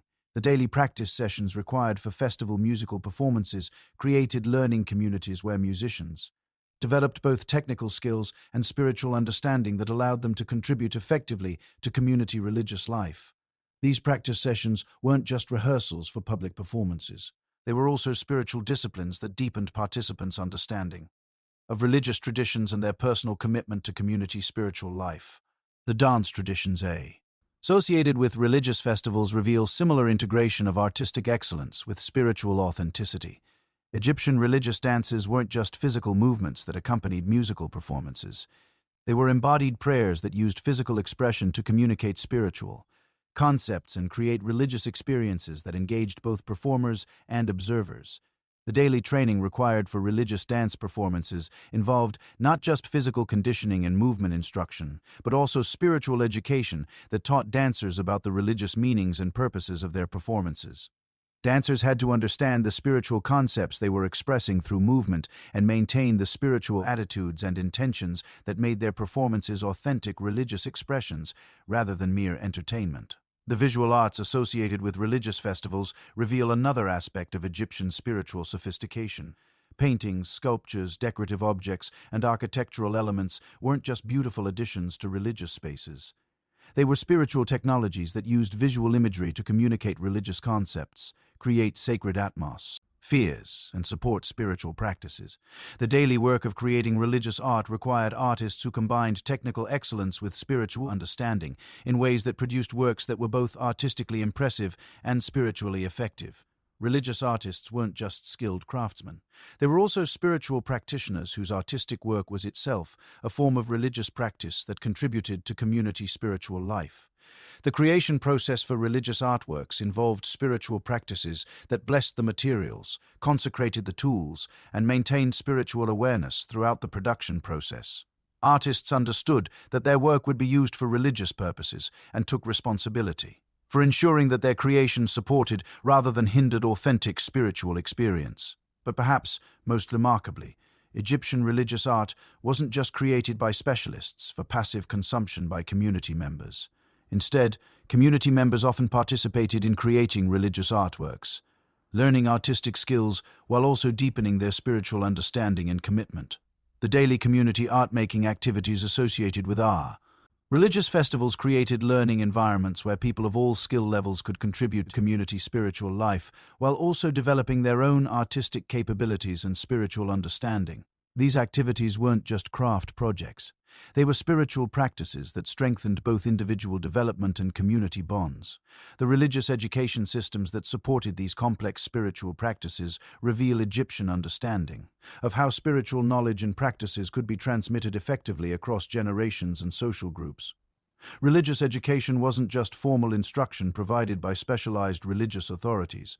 It was integrated learning that occurred through participation in daily religious practices and community spiritual activities. Children learned religious concepts and practices through observation and gradual participation in family and community spiritual activities. They didn't just memorize prayers and rituals. They developed understanding of spiritual principles through practical application in daily life situations that made abstract concepts concrete and personally meaningful. Adult religious education continued throughout life, through ongoing participation in community spiritual activities, personal study and reflection, and mentoring relationships with more experienced spiritual practitioners. Religious learning wasn't just preparation for adult responsibilities. It was lifelong development that deepened understanding and strengthened spiritual practices over time. The daily religious education activities included not just formal instruction sessions, but also informal discussions, personal consultations, and collaborative study projects that allowed people to explore spiritual questions and develop understanding at their own pace and according to their particular interests and needs. The spiritual counseling and guidance systems that supported individual religious development reveal another dimension of Egyptian religious sophistication. Community religious leaders weren't just ceremonial figures who performed public rituals. They were also spiritual advisors who provided personal guidance and support for community members facing spiritual challenges or seeking deeper understanding. The daily spiritual counseling activities included individual consultations about personal spiritual quest, IONS, guidance for people facing difficult life decisions, and support for individuals experiencing spiritual crises or challenges. These counseling services weren't just emotional support. They were also educational opportunities that helped people develop better understanding of spiritual principles and more effective spiritual practices. The spiritual guidance provided wasn't just abstract advice. It included practical instruction in spiritual disciplines, personalized recommendations for spiritual practices that addressed individual needs and circumstances, and ongoing support for people working to develop stronger spiritual lives. But perhaps most importantly, Egyptian spiritual counseling emphasized empowerment rather than dependence, teaching people to develop their own spiritual understanding and practices rather than relying entirely on external religious authorities for spiritual guidance and support. The integration of Egyptian religious practices with daily practical activities created spiritual lives that were both deeply meaningful and thoroughly practical. Religious observance wasn't something that interfered with daily responsibilities.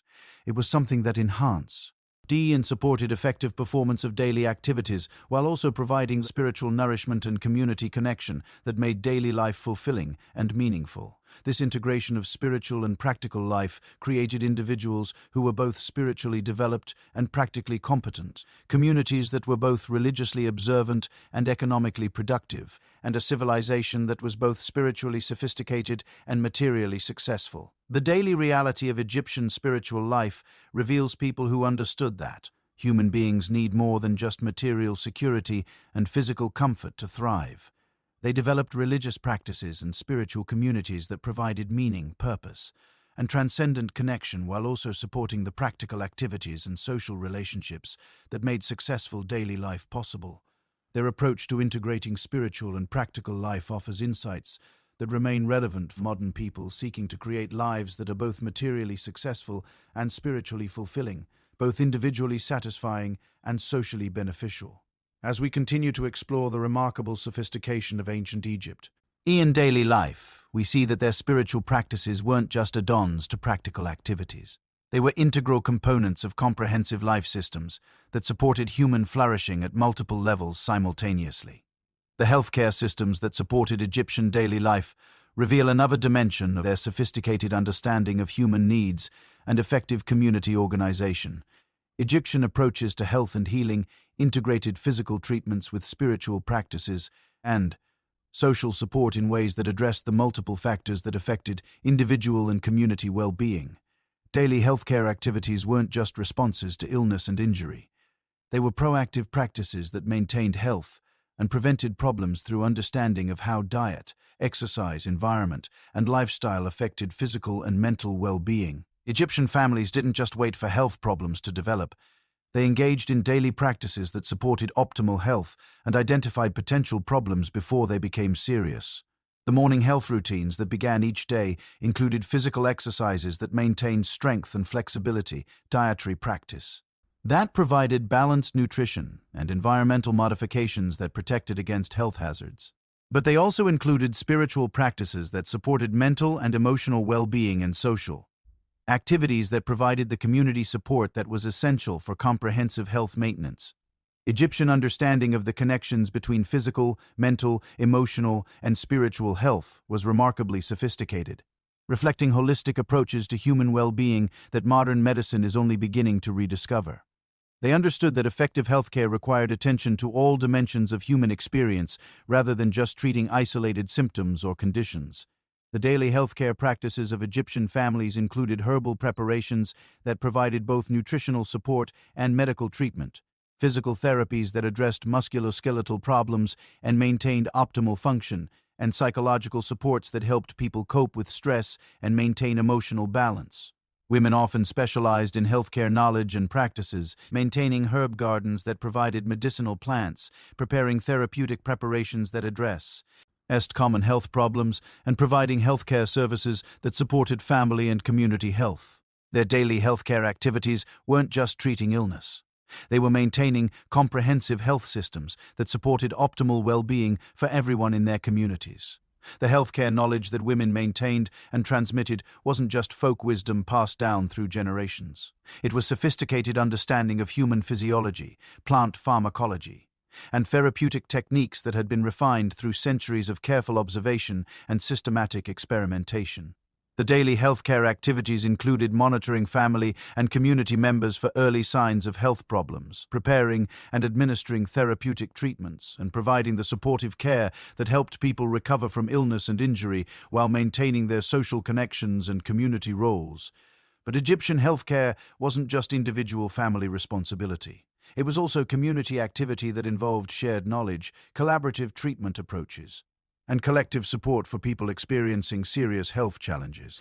Communities maintained health-care resources and expertise that supplemented family capabilities while also ensuring that everyone had access to the care they needed regardless of their individual circumstances. The daily community healthcare activities included sharing medicinal plants and therapeutic knowledge, providing collaborative care for people with serious health problems, and maintaining community health practices that prevented the spread of infectious diseases and addressed environmental health hazards. The healthcare practitioners who served Egyptian communities weren't just individual healers working in isolation. They were members of professional networks that shared knowledge, collaborated on difficult cases, and maintained standards of practice that ensured effective and safe healthcare delivery. The daily professional activities of healthcare practitioners included not just treating individual patients, but also included administrative tasks, research, and education, but also maintaining and developing their knowledge and skills, collaborating with other practitioners to share expertise and resources, and contributing to community health education and prevention programs. The healthcare training systems that prepared new practitioners reveal Egyptian understanding of the complex knowledge and skills required for effective healthcare delivery. Healthcare education wasn't just apprenticeship in practical techniques. It was comprehensive education that included understanding of human anatomy and physiology, knowledge of therapeutic plants and preparations, and development of the diagnostic and treatment skills necessary for effective practice.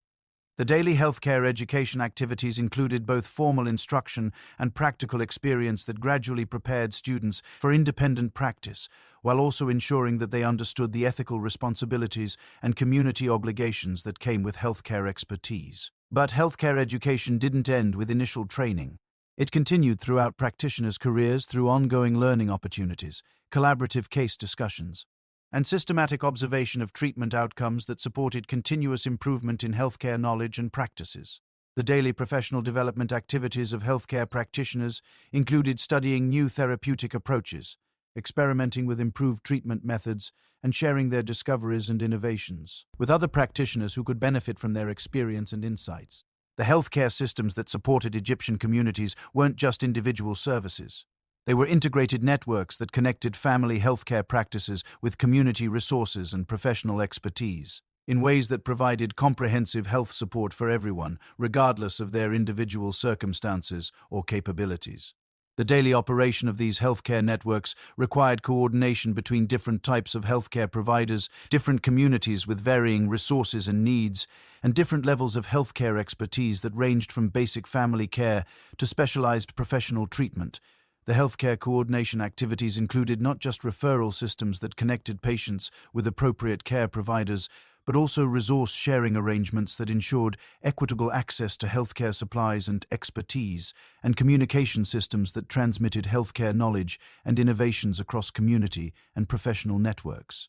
The healthcare record-keeping systems that supported these networks were remarkably sophisticated, involving systematic documentation of treatment approaches, patient outcomes, and therapeutic innovations that supported both individual patient care and collective learning about effective healthcare practices. The daily healthcare documentation activities included not just individual patient records, but also systematic observation and recording of health patterns, treatment effectiveness, and community health conditions that informed both immediate care decisions and long-term healthcare planning and development. The preventive healthcare approaches that Egyptian communities developed reveal their sophisticated understanding of how environmental, social, and behavioral factors affected health outcomes. They didn't just treat health problems after they occurred. They actively worked to prevent problems through community-wide interventions that addressed the underlying causes of health challenges. The daily preventive healthcare activities included environmental health measures that protected water supplies, food safety practices that prevented foodborne illnesses, and community sanitation systems that reduced the spread of infectious diseases. But they also included social support systems that addressed the psychological and emotional factors that affected physical health.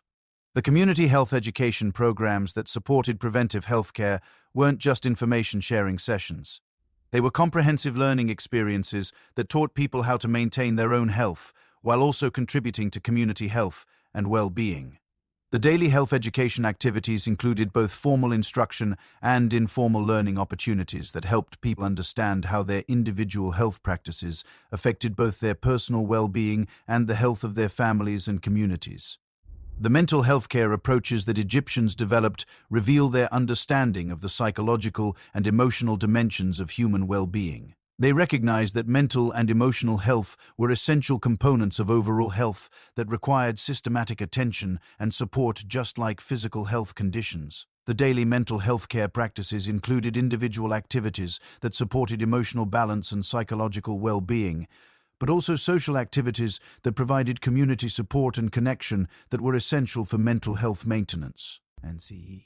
The community mental health care resources included counseling services that helped people address psychological challenges, social support systems that provided assistance during difficult life transitions, and cultural activities that promoted emotional expression and psychological healing.